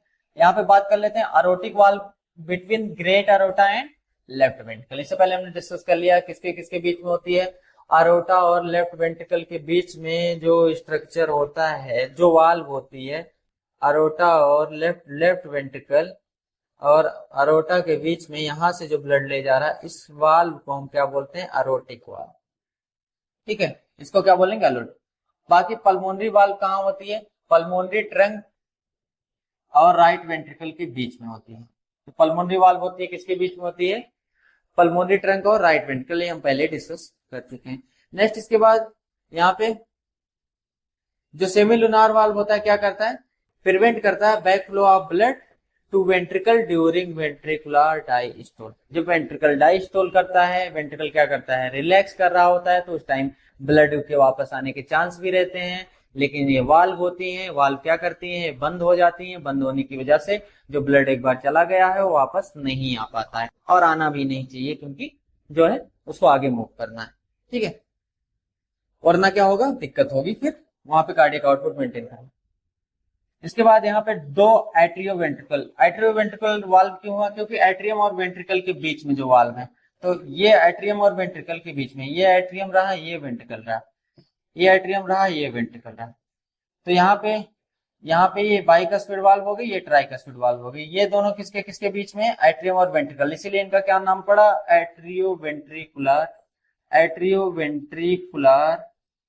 एट्रियोवेंट्रिकुलर वाल्व, जिसको क्या बोलते हैं, एट्रियोवेंट्रिकुलर वाल्व बोलते हैं, ठीक है।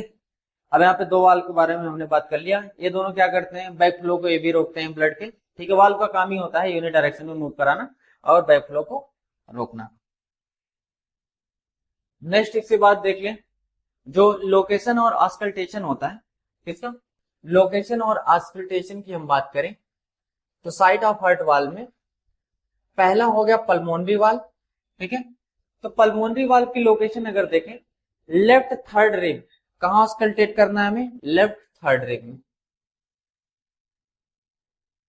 लेफ्ट साइड में थर्ड रिब के पास में ऑस्कल्टेट करना है, और left second rib intercostal space close to sternum, ठीक है।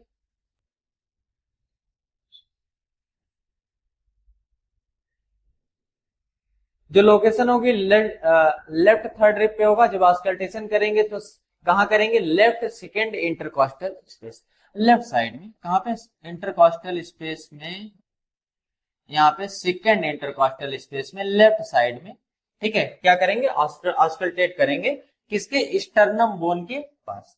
ये जो स्टर्नम बोन इस तरीके से होती है, इस तरीके से होती है स्टर्नम बोन, इसी के हम पास में क्या करेंगे, लेफ्ट साइड में ऑस्कल्टेट करेंगे, किसको ऑस्कल्टेट करेंगे, हम पल्मोनरी वाल्व को करेंगे।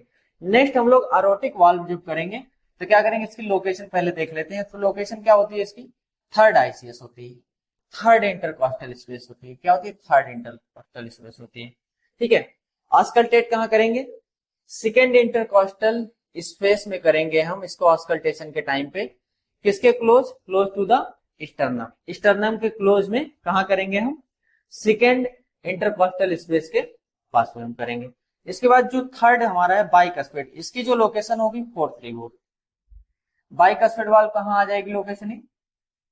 फोर्थ रिब में आ जाएगी। ठीक है, अस्कल्टेट कहां करेंगे? Left fifth ICS intercostal space, left side में फिफ्थ इंटरकॉस्टल स्पेस पे इसको क्या करेंगे, जो है क्या करेंगे, ऑस्कल्टेट करेंगे। कहां? बिलो द निपल्स, जो निपल्स होते हैं उसके नीचे। ठीक है, तो लोकेशन की अगर बात कर लें तो पल्मोनरी वाल्व की लोकेशन थर्ड रिब के पास में होगी, और जो एरोटिक वाल्व है उसकी लोकेशन थर्ड आईसीएस होगी, और जो बाइकस्फेड वाल्व है इसकी फोर्थ रिब पे होगी। ऑस्कल्टेट कहां करना है? फिफ्थ आईसीएस में करना है। जो ऑस्कल्टेशन है वो कहां हो रहा है? इंटरकॉस्टल स्पेस के बीच में कर रहे हैं। बाकी डायरेक्ट यहाँ पे जो लोकेशन है लेफ्ट थर्ड रिब पे है, थर्ड यहाँ पे इंटरकॉस्टल स्पेस पे है। ठीक है, इंटरकॉस्टल स्पेस है स्टर्नम पे, और यहाँ पे लेफ्ट फोर्थ रिब के आसपास है बाइकस्फेड वाल्व या मिट्रल वाल्व। अब यहाँ पे हम लोग बात कर लेते हैं पैथोलॉजी ऑफ वाल्व। अब पैथोलॉजी ऑफ वाल्व की बात कर लें तो वाल्व में स्टेनोसिस होना, क्या होना? वाल्व में स्टेनोसिस होना। स्टेनोसिस होने का क्या मतलब? स्टेनोसिस का मतलब हम बात करें तो failure of heart valve to open fully is known as stenosis. Stenosis का सीधा मतलब क्या होता है? हार्डनिंग। जब कोई चीज हार्ड हो जाती है तो ओपन नहीं होती है, तो सीधी सी बात है जब वाल्व यहाँ पे हार्ड हो जाएगी तो वो ओपन नहीं होगी आसानी से। उसी को हम लोग क्या बोलेंगे, जो है स्टेनोसिस ऑफ वाल्व बोलेंगे। क्या बोलेंगे? स्टेनोसिस ऑफ वाल्व, जिसमें क्या देखने को मिलता है, जो वाल्व होते हैं वो पूरी तरीके से ओपन नहीं होते हैं। ओपन क्यों नहीं होते? क्योंकि हार्ड हो जाते हैं। और इसके बाद दूसरी बात कर लेते हैं इनसफिशियंसी और इनकम्पेटेंसी। जब ऐसा वर्ड कोई आ जाए तो हम क्या समझेंगे इससे? Failure of heart valve to close completely. अब यहाँ पे पहले तो ओपन नहीं हो रहा था, अब यहाँ दूसरे में क्या हो रहा है? पूरी तरीके से क्लोज नहीं हो रहा है। पूरी तरीके से क्लोज अगर नहीं हो रहा है वाल्व तो उसको हम लोग क्या बोलेंगे? इनसफिशियंसी या इनकम्पेटेंसी बोलेंगे। तीसरा हम लोग बात कर लेते हैं मिट्रल वाल्व प्रोलेप्ट। प्रोलेप्ट का मतलब होता है बाहर निकल जाना। मिट्रल वाल्व प्रोलेप्ट का मतलब होता है प्रोट्रूजन ऑफ वन और बोथ कस्प। इसमें जो कस्प होते हैं एक या दो, ठीक है, एक या दोनों कस्प क्या हो जाते हैं मिट्रल वाल्व के? कहां आ जाते हैं? लेफ्ट एट्रियम में आ जाते हैं। कहां आ जाते हैं? लेफ्ट एट्रियम में आ जाते हैं during contraction of mitral valve, यहाँ पे। ठीक है, ये जब कॉन्ट्रेक्शन कर रहा होता है तो ये जो कस्प है अगर वापस इधर खींच गए, कहा? इधर जो है लेफ्ट एट्रियम में चले गए तो इसको हम लोग बोलेंगे प्रोट्रूजन ऑफ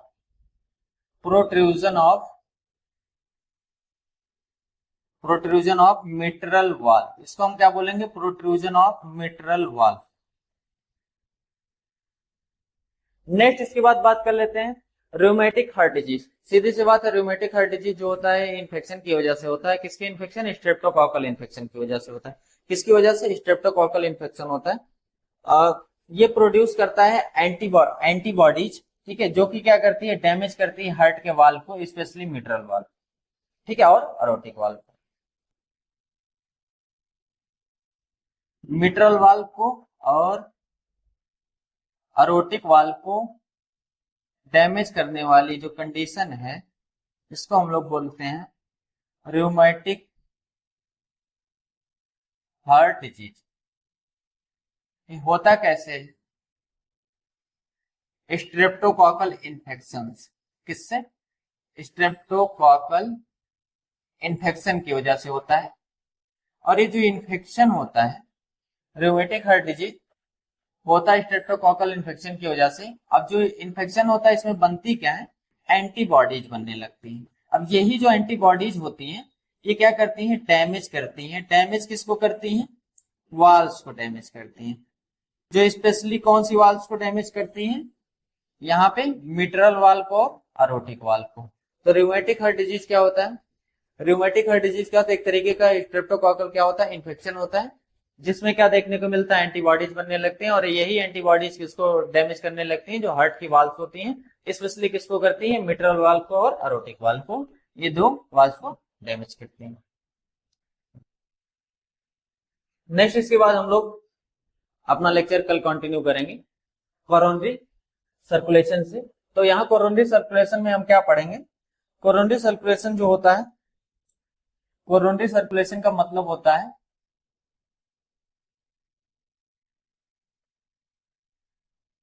जो हार्ट होता है उसको खुद सप्लाई चाहिए होती है। क्या चाहिए होती है? सप्लाई चाहिए होती है। किसकी? ब्लड की। क्योंकि हार्ट बराबर काम कर रहा है तो उसको भी क्या चाहिए? नीड है न्यूट्रिएंट की, और जो भी वहां पे न्यूट्रिएंट के साथ साथ ब्लड सप्लाई की भी नीड है, ठीक है, ऑक्सीजन की भी नीड है। तो यहाँ पे जो सप्लाई है किसके द्वारा होता है? कोरोनरी सर्कुलेशन के द्वारा होता है। किसको होता है सप्लाई? हार्ट को होता है, ठीक है। अब इस कोरोनरी में क्या होता है? आर्टरीज हमें देखने को मिलती है। आर्टरीज में भी हमें देखने को मिलेंगी लेफ्ट कोरोनरी आर्टरी और left coronary artery plus right coronary artery. क्या क्या देखने को मिलेगा? लेफ्ट और राइट कोरोनरी आर्टरी। फिर इसके भी हमें ब्रांचेस देखने को मिलेंगे, जो कि हम इसके ब्रांचेस को सप्लाई कोरोनरी आर्टरी देती है। अब यहाँ पे हम लोग बात कर लेते हैं कि कोरोनरी आर्टरी कहाँ से कैसे सप्लाई देती है, किस तरीके से देती है, क्या क्या ब्रांचेज होते हैं इसके, हम इसमें बात कर लेते हैं। सबसे पहले जो सप्लाई है कहाँ से शुरू होती है? असेंडिंग अरोटा से। कहाँ से शुरू होगी? ये जो असेंडिंग अरोटा है, असेंडिंग अरोटा का मतलब जो ऊपर साइड चढ़, अरोटा जब निकलता है ऊपर की साइड जाता है तो असेंडिंग अरोटा बोलते हैं।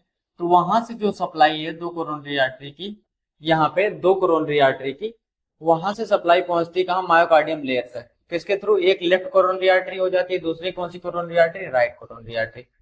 कौन सी? असेंडिंग अरोटा से, असेंडिंग अरोटा से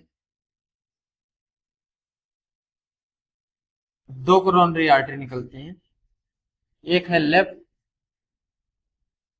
एक है राइट कोरोनरी आर्टरी।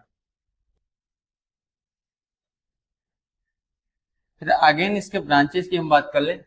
अगेन इसके जो ब्रांचेज होते हैं, anterior interventricular branch of left anterior descending artery, यहाँ पे इसको एलएडी बोलते हैं, ठीक है। तो वेंट्रिकल के इंटरवेंट्रिकुलर मतलब क्या होता है? दोनों वेंट्रिकल के बीच के आसपास यहाँ पे आर्टरी जो देखने को मिलती है हम उसको बोलते हैं एलएडी, ठीक है। तो एंटीरियर साइड में देखने को मिलती है। कौन से? एंटीरियर साइड में, जो वेंट्रिकल्स होते हैं दोनों उसके बीच में। एक तो ब्रांच जो निकलती है लेफ्ट कोरोनरी आर्टरी से और एंटीरियर साइड एक तो निकलती है, दूसरा एक इसमें से सरकमफ्लेक्स ब्रांच निकलता है, जो कि कहाँ जाता है? Wall of atrium and ventricle को सप्लाई देता है। किसको सप्लाई देता है? वॉल ऑफ एट्रियम और वेंट्रिकल को। और ये जो सप्लाई देती है कहाँ देती है? दोनों वेंट्रिकल्स को देती है। ये बोथ वेंट्रिकल को देती है। जो एलएडी आर्टरी है किसमें देती है? दोनों वेंट्रिकल को सप्लाई देती है। और ये किसको देती है? वॉल ऑफ एट्रियम और वेंट्रिकल को सप्लाई देती है। ये तो हमारी हो गई लेफ्ट कोरोनरी आर्टरी की बात, लेफ्ट साइड की। अब राइट साइड में क्या होता है?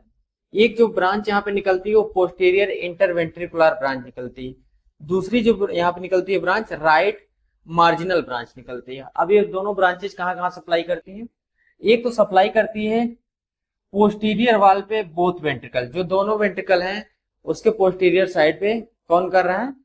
हमारी राइट कोरोनरी आर्टरी से जो सप्लाई है राइट कोरोनरी आर्टरी से मिल रही है। लेकिन लेफ्ट कोरोनरी आर्टरी से जो सप्लाई मिल रही है ये एंटीरियर वाल पे मिल रही है। एंटीरियर वाल पे अगर वेंट्रिकल के और एट्रियम की बात करें तो कहां से मिल रही है?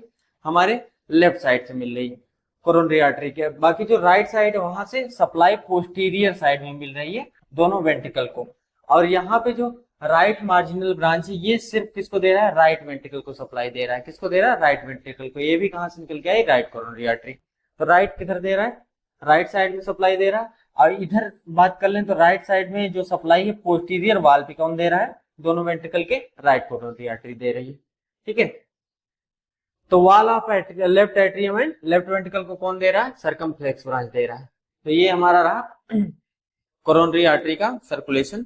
अब कोरोनरी आर्टरी का सर्कुलेशन मायोकार्डियम लेयर में सीधा सप्लाई देता है। मायोकार्डियम की लेयर्स में आगे पीछे जितनी एंटीरियर पोस्टीरियर ये ब्रांचेज हमने डिस्कस कर ली हैं। और उसी उसी की सप्लाई से क्या होता है? हमारा जो हार्ट होता है वो चलता रहता है, उसी की सप्लाई से न्यूट्रिशन लेता है, पंप करता है, बाकी चीजें उसी के सप्लाई से चलती रहती है। इसके बाद हम लोग बात कर लेते हैं नेक्स्ट कंडक्शन सिस्टम की। नेक्स्ट किसकी बात कर लेते हैं? कंडक्शन सिस्टम की। तो कंडक्शन सिस्टम होता क्या है? तो पहले हम देख लेते हैं। कंडक्शन सिस्टम में ज्यादातर खेल जो होता है इलेक्ट्रिकल इंपल्स का होता है। जो इलेक्ट्रिकल इंपल्स हैं जनरेट होती हैं थ्रू आउट द हार्ट, वो क्या करती हैं? एक इलेक्ट्रिकल इंपल्स जनरेट करती है, जिससे क्या होता है, हमारा जो कॉन्ट्रैक्शन होता है वो वहीं से स्टार्ट होता है। तो कॉन्ट्रैक्शन को स्टार्ट कराने में या कार्डियक साइकिल भी कंप्लीट कराने में किसकी हेल्प लगती है? एक कंडक्शन सिस्टम की। उसी कंडक्शन सिस्टम के बारे में हम डिस्कस करेंगे। तो कंडक्शन सिस्टम होता क्या है? स्पेशलाइज्ड और modified cardiac muscle fiber in the heart. कैसा होता है? स्पेशलाइज्ड या फिर मॉडिफाइड कार्डियक मसल। कैसी होती है? मॉडिफाइड कार्डियक मसल होती है इसमें, ठीक है। उसकी कुछ फाइबर्स देखने को मिलती है कहाँ पे? हार्ट में, ठीक है। अब ये प्रोड्यूस क्या करती है? देखिए, ये प्रोड्यूस करेंगी प्लस कंडक्ट करेंगी किसको? Electrical impulse.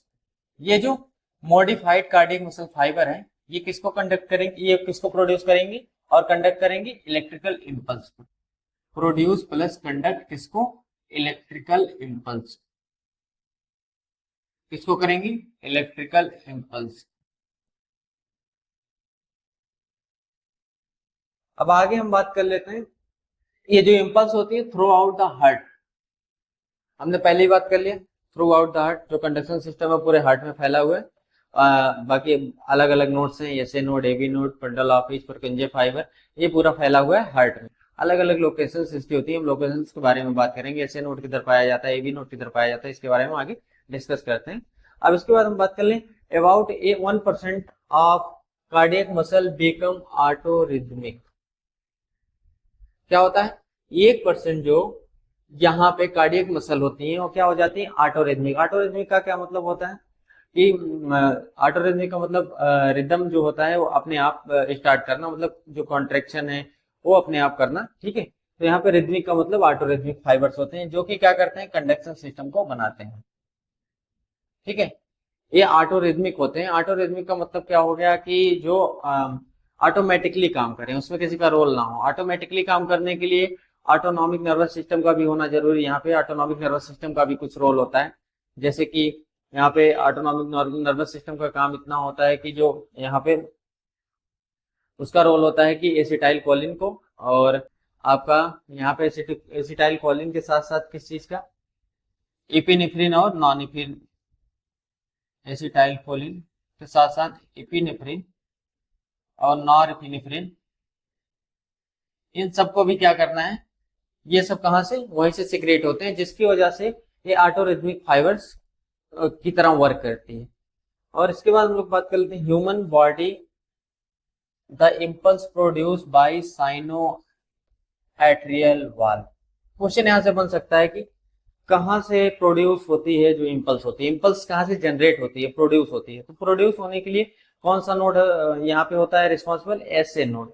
जहां से प्रोड्यूस हो रही है इम्पल्स, कौन सा नोड है? एसए नोड है, ठीक है। इसीलिए इसको हम क्या बोलेंगे?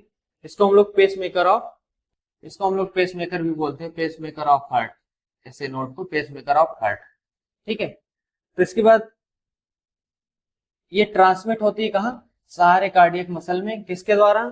Bye specialised conductive system.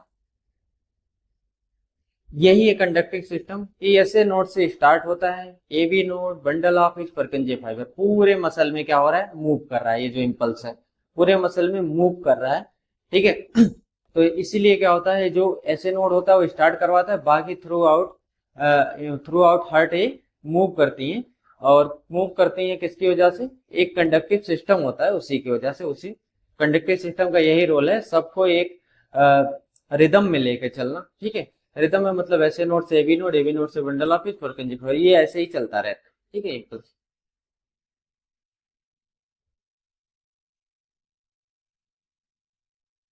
इसके बाद इसमें कुछ गैप जंक्शंस भी होते हैं जो कि परमीवियल जंक्शन बोलते हैं। ये फ्री मूवमेंट करते हैं किसका? आयंस का। ये फ्री मूवमेंट किसका करवाते हैं? आयंस का। आयंस जो होते हैं उस किसके लिए रिस्पॉन्सिबल होते हैं? कॉन्ट्रैक्शन वगैरह के लिए रिस्पॉन्सिबल होते हैं। तो आयंस का फ्री मूवमेंट करवाते हैं। नेक्स्ट इसके बाद देख लेते हैं पार्ट्स ऑफ कंडक्टिव सिस्टम, ठीक है। तो कंडक्शन सिस्टम का पार्ट हम देख लेते हैं, कंडक्टिव सिस्टम या कंडक्शन सिस्टम, इसका हम क्या देख लेते हैं? पार्ट देख लेते हैं, कौन कौन से पार्ट इसमें पाए जाते हैं। अब पार्ट्स की अगर हम बात करें, यहाँ पे सबसे पहले क्या पाया जाएगा? एसए नोड, दूसरा एबी नोड, तीसरा यहाँ पे बंडल ऑफ हीच। बंडल ऑफ हीच किसके नाम पे पड़ा है? हिज वेलहेल्म जूनियर, एक जर्मन फिजिशियन थे, इनके नाम पे बंडल ऑफ हीच पड़ा है, ठीक है। तो ये भी बंडल ऑफ हीच के बाद इसके बाद हो गया right and left bundle branch, वहां से बंडल ब्रांच निकलती है। जैसे कि मान लीजिए थर्ड में 4 चैम्बर, यहाँ पे एसए नोड, उसके बाद यहाँ पे आपका एबी नोड, उसके बाद इधर बंडल ऑफ रिच, इधर राइट ब्रांच और लेफ्ट ब्रांच निकलती हैं, राइट ब्रांच और लेफ्ट ब्रांच निकलेगी, ठीक है। और इसके बाद क्या निकलेगा, पुरकिंजे फाइबर। ये जो फाइबर्स हैं पुरकिंजे फाइबर्स, ये क्या है, एसए नोड, ये क्या है, एबी नोड, ये क्या है, bundle of His, bundle of His, ये है आपका right and left, right plus left, right plus left bundle branch है, right and left bundle branch के बाद क्या है इधर, परकंजे फाइबर, परकंजे फाइबर, ठीक है। तो यहाँ पे कितनी चीजें, हमको 5 चीजें देखने को मिली। पहला एसए नोड, दूसरा एबी नोड, तीसरा बंडल ऑफ, चौथा left and right branch of fibers, या left and right and left bundle branch, and last one बचा हमारा परकंजे फाइबर। तो यहाँ पे ये हमारे 5 चीजें देखने को मिल रही है किसमें, कंडक्शन सिस्टम में। अब इन पांचों के बारे में डिस्कस करते हैं हम एक एक करके। अब एसए नोड की अगर हम बात करें तो एसए नोड की बात करें तो एसए नोड क्या होता है, specialised group of cardiac muscle. ये तो हम पहले ही पढ़ चुके हैं, जो specialised group of cardiac muscle पूरे कंडक्शन सिस्टम में पाई जा रही है। कहाँ, किस वाल पे पाई जाती है, right atrium at the entrance of the superior vena cava. जो सुपीरियर वेना कावा है उसके एंट्रेंस पे ही राइट एट्रियम पे क्या पाई जाती है, एसए नोड पाया जाता है। क्या पाया जाता है, एसए नोड पाया जाता है। एसए नोड को हम क्या बोलते हैं, नेचुरल पेसमेकर। क्या बोलते हैं, नेचुरल पेसमेकर। अब नेचुरल पेसमेकर बोलने का क्या रीजन है इसके पीछे, क्योंकि ये जो एसए नोड है यही क्या कराता है, एसए नोड क्या कराता है, इनिशिएट कराता है। क्या कराता है, इनिशिएट, इनिशिएट इम्पल्स। जो इम्पल्स होती है इसको इनिशिएट कौन कराता है, जो इम्पल्स होती है इसको इनिशिएट कराने वाला कौन होता है, एसए नोड। इसलिए इसको हम क्या बोलते हैं, नेचुरल पेसमेकर। क्या बोलते हैं, नेचुरल पेसमेकर। ये क्वेश्चन कई बार एग्जाम में पूछा गया कि पेसमेकर ऑफ हार्ट कौन होता है, तो आंसर आपका एक ही लाइन में है, क्या है, एसए नोड होता है ये पेसमेकर ऑफ हार्ट। इसी को हम पेसमेकर बोलते हैं, क्योंकि स्टार्ट करवा रहा है, इनिशिएट करवा रहा है, जितने भी इंपल्स हैं या कंडक्टिव सिस्टम उनको क्या कर रहा है, इनिशिएट करवा रहा है। तो यहाँ पे जो इलेक्ट्रिकल इंपल्स है हार्ट बीट को कौन यहाँ पे करवा रहा है स्टार्ट, एसए नोड करवा रहा है।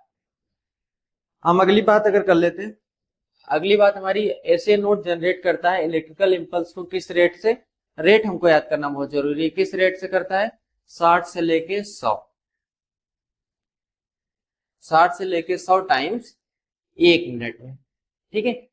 एसए नोड का अगर हम एसए नोड की बात करें तो एसए नोड अगर खराब होता है तो सबसे ज्यादा दिक्कत आती है, क्योंकि सबसे ज्यादा जो रेट है 60 से लेके 100 टाइम्स जो इंपल्स को जनरेट करने का पर मिनट में, वो सबसे ज्यादा एसए नोड का है। और ये कंट्रोल किसके द्वारा किया जाता है, synthetic and parasympathetic part of autonomic nervous system. इससे पहले हमने डिस्कस कर लिया था। तो ऑटोनॉमिक नर्वस सिस्टम जो है उसके जो पार्ट हैं, synthetic and parasympathetic nervous system, इनके द्वारा कंट्रोल किया जा रहा है। कौन कंट्रोल किया जा रहा है, जो एसए नोड है। ये हमने पहले डिस्कस कर लिया अभी।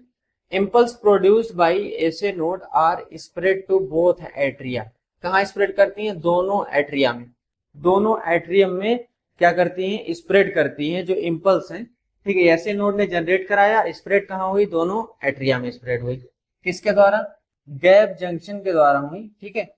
And reach to AV node by internodal fiber. बीच में क्या पाया जाएगा, इंटरनोडल फाइबर्स पाए जाएंगे, किसके किसके बीच में, एसए नोड और एबी नोड। उस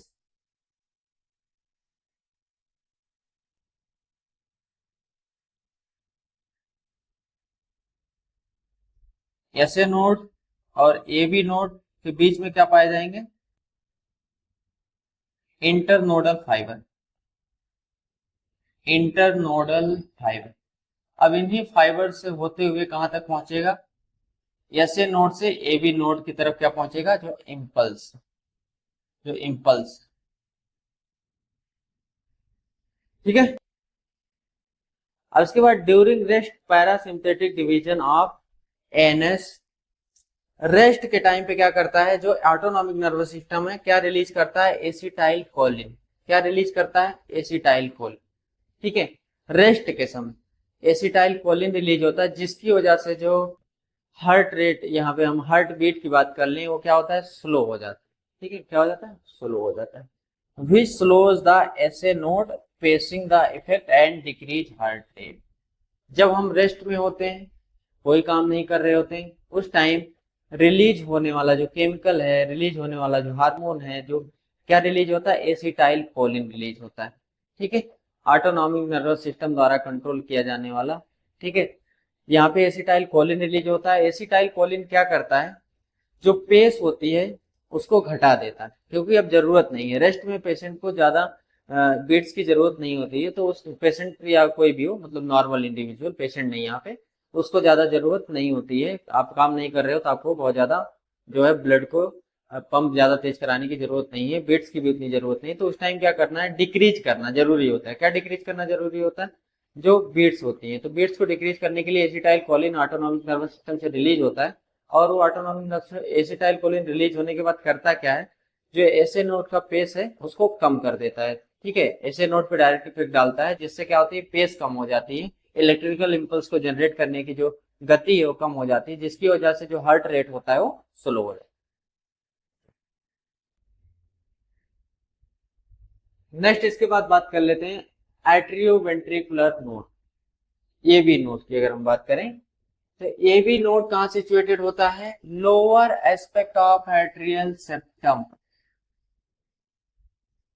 कहा, एट्रियल सेप्टम, ऐसा नहीं कि ये पहुंच जाएगा वेंट्रिकल की साइड, नहीं, ये भी एट्रियल सेप्टम में रहेगा, एट्रियल सेप्टम के लोअर हिस्से में, ये लोअर हिस्सा है, ये सेप्टा है, ये क्या है, सेप्टम है, ये सेप्टम है, इसके लोअर साइड में क्या देखने को मिलेगा, एसए नोड नहीं, एबी नोड, क्या देखने को मिलेगा, AV node, atrioventricular node, ठीक है।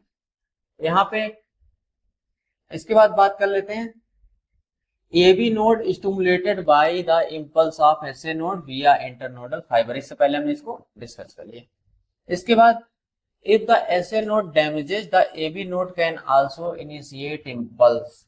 अब कहानी क्या है यहाँ पे, एसए नोड कभी कभी क्या होता है, डैमेज हो जाता है, कोई कारण होता है उसके पीछे, अगर नहीं काम कर पा रहा है, तो उस समय कौन जनरेट कर सकता है इंपल्स, हमारा जो एबी नोड है वो भी जनरेट कर सकता है इंपल्स, क्या कर सकता है, इंपल्स को जनरेट कर सकता है, लेकिन कारण, लेकिन यहाँ पे एक सिचुएशन होती है कि जो मेंटेन करना है बीट्स को, वो मेंटेन नहीं हो पाता, क्योंकि कितना करेगा ये, इसका कम होता है, जो क्षमता होती है कम होती है, 40 से 60 बीट्स पर मिनट की क्षमता होती है, कितनी होती है, एबी नोड की इंपल्स जनरेट करने की क्षमता 40 से 60 बीट्स पर मिनट, ठीक है।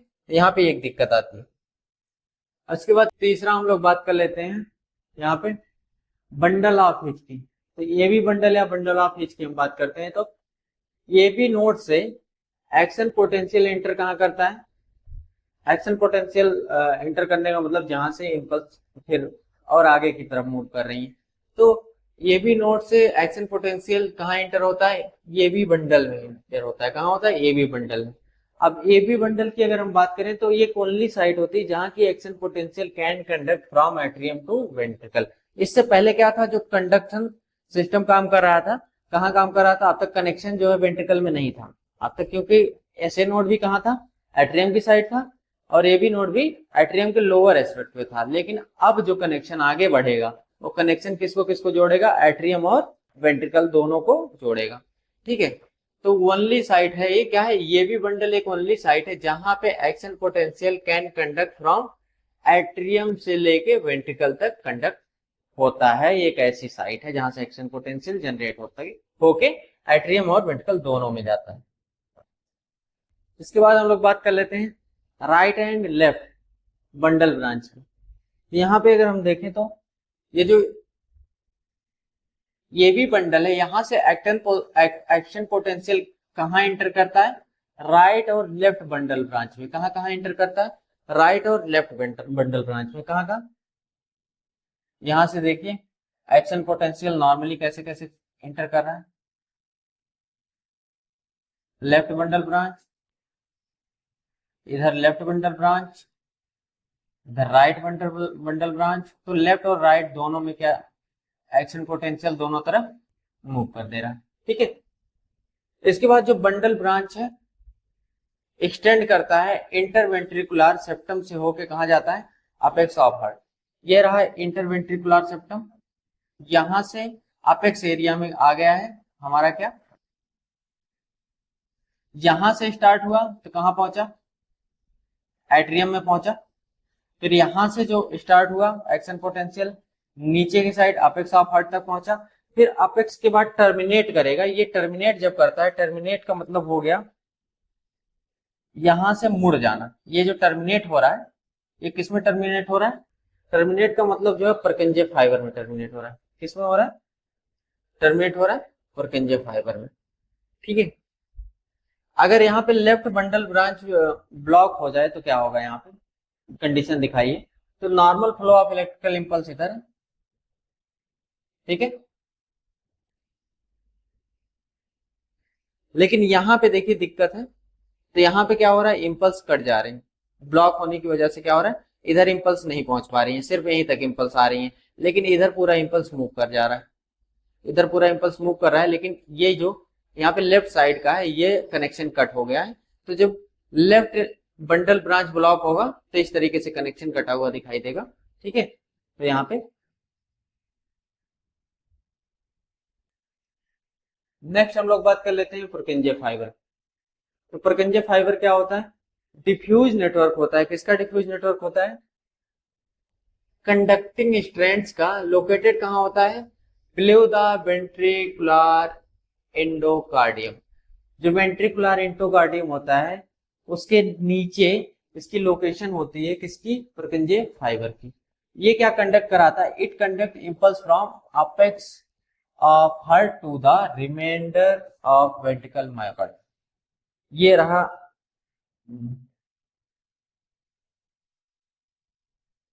ये एरिया रहा अपेक्स ऑफ हार्ट। यहां आने के बाद ये एरिया अपेक्स ऑफ हार्ट, यहां से आने के बाद क्या कराएगा, ये सीधा एक तो आएगा, फिर दोनों साइड इंपल्स को जनरेट, दोनों साइड इंपल्स को भेजेगा, ठीक है। ये है क्या करेगा, अपेक्स ऑफ हार्ट से कहां ले जाएगा, कंडक्ट जो इंपल्स है उसको कंडक्ट करा के वेंट्रिकुलर मायोकार्डियम तक, ठीक है। इसके बाद it can also generate impulse from rate of 20 to 40 beats per minute. अब यहाँ पे अगर हम बात कर लें 20 से 40 बीट्स पर मिनट पे कौन करेगा, जो जनरेशन है किसका, इंपल्स का। इंपल्स से भी जनरेट कर सकता है कितना, 20 से 40 बीट्स पर मिनट कर सकता है। इसके बाद हम लोग बात कर लेते हैं, it form the last part of the cardiac conduction system. तो हमने पहले डिस्कस कर लिया कि ये कंडक्शन सिस्टम का क्या है, पांचवा या मतलब लास्ट पार्ट है ये कंडक्शन सिस्टम का। ये पहला दूसरा नहीं, ये लास्ट है, ठीक है। इसके बाद हार्ट ब्लॉक की अगर हम बात करें तो हार्ट ब्लॉक के बारे में पीछे हमने कंडीशन यहाँ पे डिस्कस कर ली। नेक्स्ट इसके बाद हम लोग बात कर लेते हैं हार्ट साउंड की। तो हार्ट साउंड कैसे आता है, कब आता है, क्या रीजन होते हैं। तो हार्ट साउंड की बात कर लें, हार्ट साउंड प्रोड्यूस होता है क्या, क्लोज होने के बाद, जब हमारी वाल्व क्लोज होती है तो एक साउंड आता है। साउंड जब एक साउंड आता है उस साउंड को हम लोग बोलते हैं हार्ट साउंड, ठीक है। जो जो कल हमने डिस्कस किया वाल्व्स के बारे में, जो वाल्व्स थी वो बंद होती हैं और खुलती हैं, ठीक है, पेपिलरी मसल का कॉन्ट्रैक्शन और रिलैक्सेशन से। अब उस वजह से क्या होता है कि जब ये बंद होती है तो एक आवाज आती है, जब ये खुलती है तो आवाज आती है, ठीक है। तो उसी को हम लोग क्या बोलते हैं, जब ये क्लोज होती है ड्यूरिंग क्लोजिंग ही इसकी आवाज आती है, ओपन होती है नहीं। तो जब क्लोज होगा, जब क्लोज होता है तो एक आवाज, एक साउंड प्रोड्यूस करता है, उस साउंड को बोलते हैं हार्ट साउंड। ठीक है। During each cardiac cycle there are 4 heart sound. एक कार्डियक साइकिल में कितने हार्ट साउंड होते हैं? 4 होते हैं। ठीक है। लेकिन एक नॉर्मल हार्ट में हम क्या कर सकते हैं? Only first and heart sound are heard through an ordinary stethoscope. लेकिन हमें सिर्फ 2 साउंड सुनाई देता है, फर्स्ट एंड सेकंड। जब एक ऑर्डिनरी, हम क्या करते हैं, फर्स्ट एंड सेकंड से 2 ही सुनाई देता है। जब हम किससे देखते हैं? एक ऑर्डिनरी स्टेथोस्कोप से जब हम सुनते हैं तो हमें कितना दिखाई देता है? 2 ही सुनाई देता है। सॉरी, यहाँ पे 2 ही हमें क्या देता है? सुनाई देता है। अब यहाँ पे first and second heart sound तो हम क्या बोलते हैं? क्लासिकल हार्ट साउंड और नॉर्मल हार्ट साउंड। यहाँ पे हम क्या करते हैं? फर्स्ट एंड सेकंड को ही क्या बोलते हैं? क्लासिकल हार्ट साउंड और नॉर्मल हार्ट साउंड बोलते हैं। इसके बाद फर्स्ट साउंड देखिए कब आता है। जो फर्स्ट साउंड होता है प्रोड्यूस होता है जब एबी वाल्व क्लोज होती है। क्या होती है? एबी वाल्व, एट्रियोवेंट्रिकुलर वाल्व जब क्लोज होती है।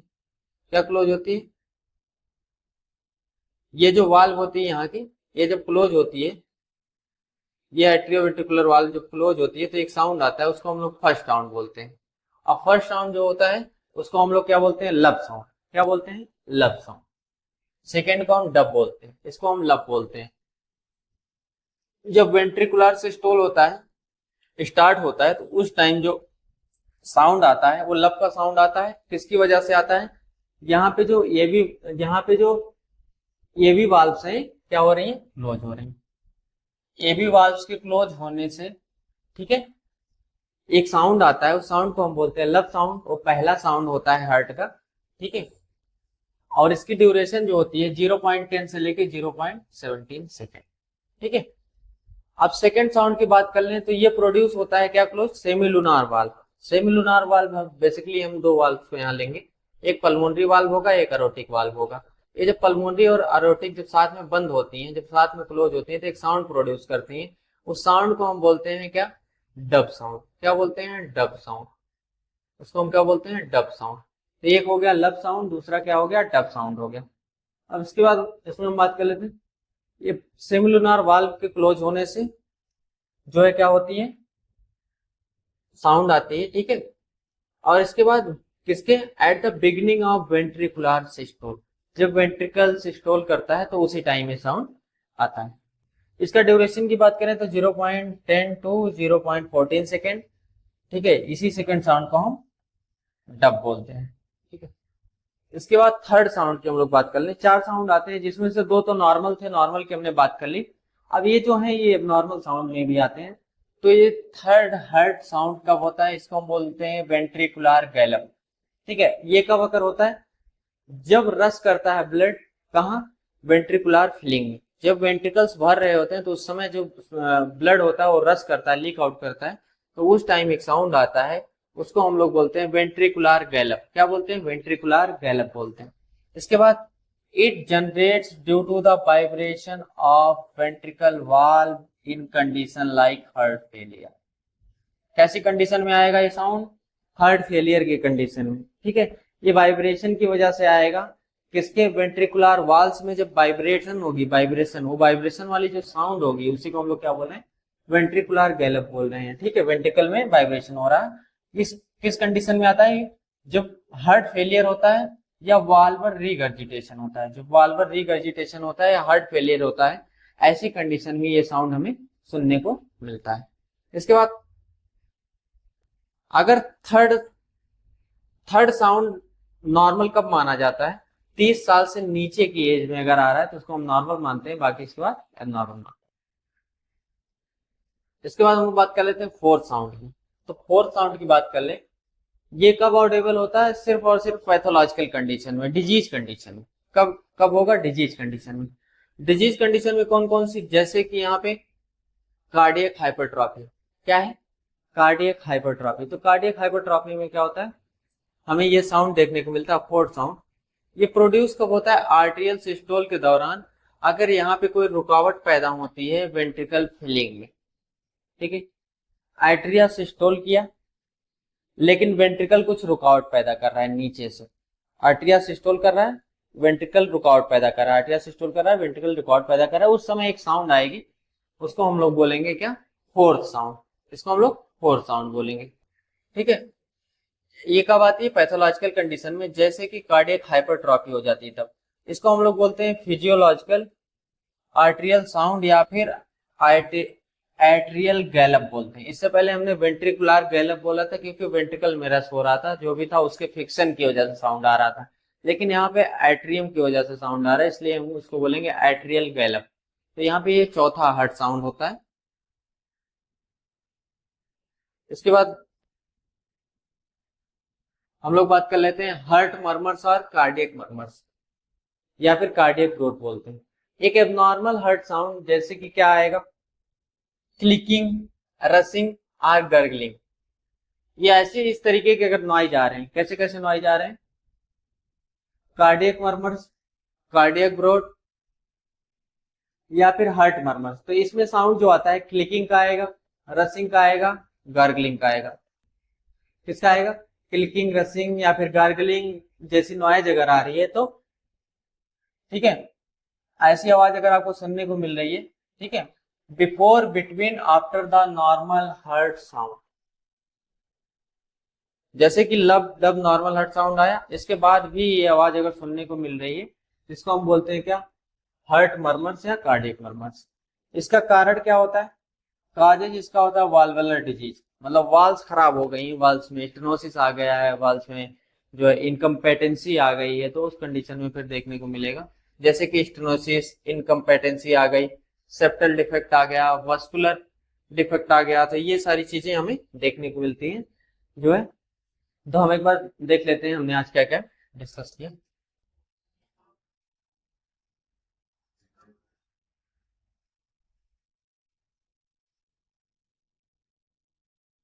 आज हमने आर्टरी के बारे में डिस्कस किया, तो यहाँ पे कोरोनरी आर्टरी के बारे में डिस्कस किया, जो कि सप्लाई किसको दे रही थी, मायोकार्डियम लेयर को दे रही थी। किस लिए दे रही थी, ताकि मायोकार्डियम को सप्लाई मिलती रहे, न्यूट्रिएंट मिलता रहे, ऑक्सीजन मिलता रहे। ठीक है, वहां पे अलग अलग ब्रांचेस की बात की, कुछ एंटीरियर को दे रही थी, कुछ पोस्टीरियर साइड को दे रही थी। इसके बाद हमने कंडक्शन सिस्टम की बात की, तो कंडक्शन सिस्टम में हमें क्या देखने को मिला, कंडक्शन सिस्टम में हमें देखने को मिला, कंडक्शन सिस्टम एक ऐसा सिस्टम है जो कि इलेक्ट्रिकल इंपल्स को क्या करता है, through out the heart electrical impulse को भेजता है। और यहाँ पे जो ऐसे नोड होता है वो पेस मेकर ऑफ हार्ट कहलाता है। क्यों कहलाता है, क्योंकि ये जो होता है इंपल्स को जनरेट कराने का काम करता है, प्रोड्यूस। ऐसे नोड की अगर हम बात कर लें 60 से लेकर 100 के बीच में क्या करता है, इंपल्स को जनरेट कराता है। बाकी ऐसे नोड से फिर जनरेट करके इंपल्स कहाँ जाती हैं, लोअर साइड में जाती हैं वेंट्रिकल के, जहाँ पे क्या पाया जाता है, एबी नोड से फिर वहां से मूव करती हैं तो बंडल ऑफ हिच में पहुंचती हैं। इसके बाद बंडल ब्रांच में पहुंचती हैं, लेफ्ट एंड राइट साइड, फिर बंडल ब्रांच से होते हुए परकंजे फाइबर में पहुंचती हैं। तो ये तो कंडक्शन सिस्टम इसी तरीके से वर्क करता है। जब हार्ट रेट को घटाना होता है तो उस टाइम क्या रिलीज होता है, एपिनेफ्रिन, सॉरी, यहाँ पे जब हार्ट रेट को घटाना होता है एसिटाइल कोलिन रिलीज होता है ऑटोनॉमिक नर्वस सिस्टम के थ्रू। और अगर जब बढ़ाना होता है तो एपिनेफ्रिन, नॉन एपिनेफ्रिन रिलीज होता है। तो उस टाइम क्या होता है, एपिनेफ्रिन, नॉन एपिनेफ्रिन रिलीज होता है तो जो पेस होती है ऐसे नोड की वो बढ़ जाती है। और जब एसिटाइल कोलिन रिलीज होता है तो जो पेस होती है पेस मेकर की ऐसे नोड की वो घट जाती है, जिसकी वजह से हार्ट बीट बिगड़ जाता है। जब इंसान रेस्ट में होता है तो एसिटाइल कोलिन रिलीज होता है, जिसकी वजह से हार्ट बीट बिल्कुल एकदम नॉर्मल हो जाती है, बिल्कुल कम हो जाती है। ठीक है, और इसके बाद दूसरी बात रही, जब कोई काम कर रहे होते हैं, प्रेशर वाला दौड़ रहे होते हैं और कुछ कर रहे होते हैं तो एपिनेफ्रिन रिलीज होता है, नॉरएपिनेफ्रिन, एपिनेफ्रिन रिलीज होता है, जिसकी वजह से हार्ट बीट हमारी बढ़ी हुई देखने को मिलती है। क्योंकि पेस जो बढ़ता है किसका बढ़ता है, ऐसे नोड का बढ़ाने के लिए कौन रिस्पॉन्सिबल होता है, यहाँ पे रिस्पॉन्सिबल होता है एपिनेफ्रिन, नॉरएपिनेफ्रिन। तो ये इसी तरीके से हमारा कंडक्शन सिस्टम काम करता है। कभी कभी जब ऐसे नोड जो है काम करने की हालत में नहीं रहता है या सही कंडीशन नहीं चल रही होती तो ये भी नोड वहां पे इलेक्ट्रिकल इंपल्स को जनरेट करा सकता है, जनरेट तो करा सकता है, लेकिन उसकी जो बीट्स पर मिनट है वो घट जाती है। कितनी हो जाती है, 40 से लेकर 60 हो जाती है। और इसके बाद हमने साउंड्स की बात कर ली। साउंड्स में हमें 4 तरीके के साउंड देखने को मिल रहे थे, 2 नॉर्मल साउंड देखने को मिल रहे थे, 2 नॉर्मल साउंड देखने को मिल रहे थे। जो नॉर्मल साउंड था उसको हम लब साउंड बोलते थे, जो नॉर्मल था उसको डब साउंड बोलते थे, जो थर्ड साउंड था उसको वेंट्रिकुलर गैलप बोल रहे थे, और जो चौथा साउंड था वो था हमारा एट्रियल गैलप था। ये हमारे जो है टोटल हमने यहाँ पे इतना डिस्कस किया। और लेक्चर को पूरा देखने के लिए थैंक यू सो मच। मिलते हैं नेक्स्ट लेक्चर में, तब तक के लिए जो है थैंक यू। और लाइक करिए, चैनल को सब्सक्राइब करिए।